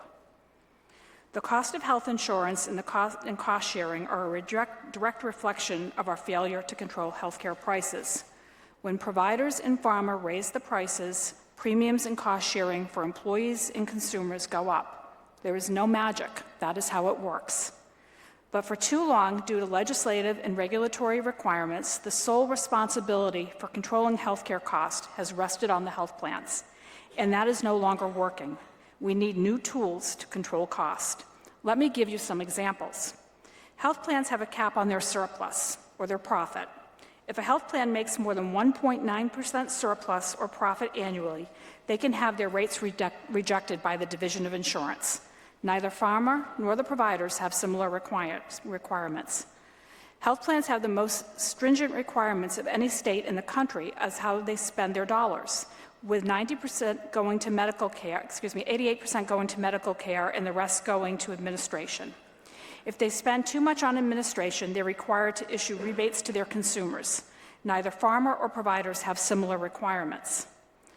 Health plan rates are aggressively reviewed by the Division of Insurance, and health plans are required to present their rates publicly before they're approved. Neither pharma nor providers have any oversight relative to the prices they charge. The new law passed by the legislature now requires that the Commissioner of Insurance consider affordability of health insurance premiums when reviewing rates. But the law gives the health plans no tools to achieve this goal, and there is no accountability for pharma or providers to make health care affordable, despite the fact that we have over 40 state reports that have consistently identified them as the major drivers of healthcare spending. I want to be very clear and simple. Without cost constraints on providers in the pharmaceutical industry, health plans cannot make healthcare more affordable for your constituents. We are currently at a critical juncture, and it is essential for the state to take decisive action to ensure all entities within the healthcare ecosystem are held accountable for escalating cost. This is imperative, and we are falling behind other states. Simply look at Rhode Island, Maryland, Colorado, and Oregon, who are all doing amazing work to rein in costs. These states have taken decisive action. Please be mindful that we still have an individual mandate in our state. All residents must have health insurance coverage, and they must meet minimum credible coverage standards, or they face a tax penalty when they file their taxes. So it's really incumbent upon all of us to address the affordability issue. It's a matter of fairness for the citizens of the Commonwealth. Along with ensuring a strong cost growth benchmark, the state should consider implementing a moratorium on any new legislation or regulations that would increase healthcare premiums until such time that we're able to meet the benchmark. I had the pleasure yesterday of going through every healthcare bill that's been filed for the 25-26 session. Hundreds of bills have been filed that will raise healthcare costs and take away important healthcare tools to improve quality and manage cost. There were very few bills filed that would actually rein in cost. Last session alone, the legislature passed several bills, including several mandates, into law that would put hundreds of millions of new dollars added to health care premiums, particularly for small businesses due to mandated coverage that large companies can avoid. A moratorium should not only apply to the commercial market, but should apply to the Group Insurance Commission and Mass Health as well, as they too are struggling with high health care costs. Today and for several quarters, my carriers have experienced significant losses that threaten their solvency, meaning that theoretically they're not collecting enough premium to cover their cost. The current course is unsustainable without serious legislative and regulatory intervention. We have come here for many years, but this is the most serious that it is right now. Along with a strong cost-growth benchmark and a moratorium on new legislation that will not add to healthcare premiums, we urgently ask that you provide the health plans with the tools needed to rein in healthcare costs and meet the affordability challenges faced in our state.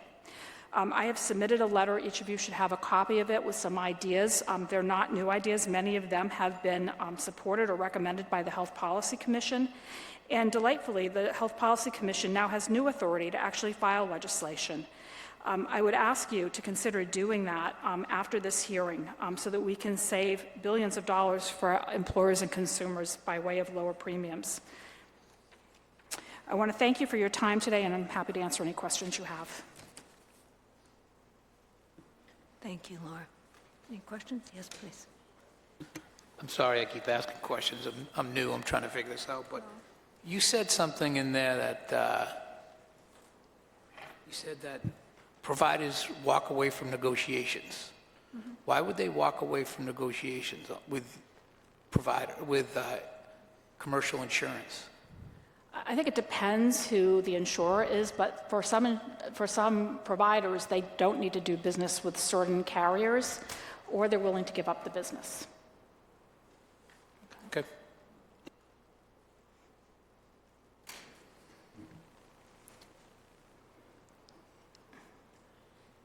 Other questions or comments for Laura?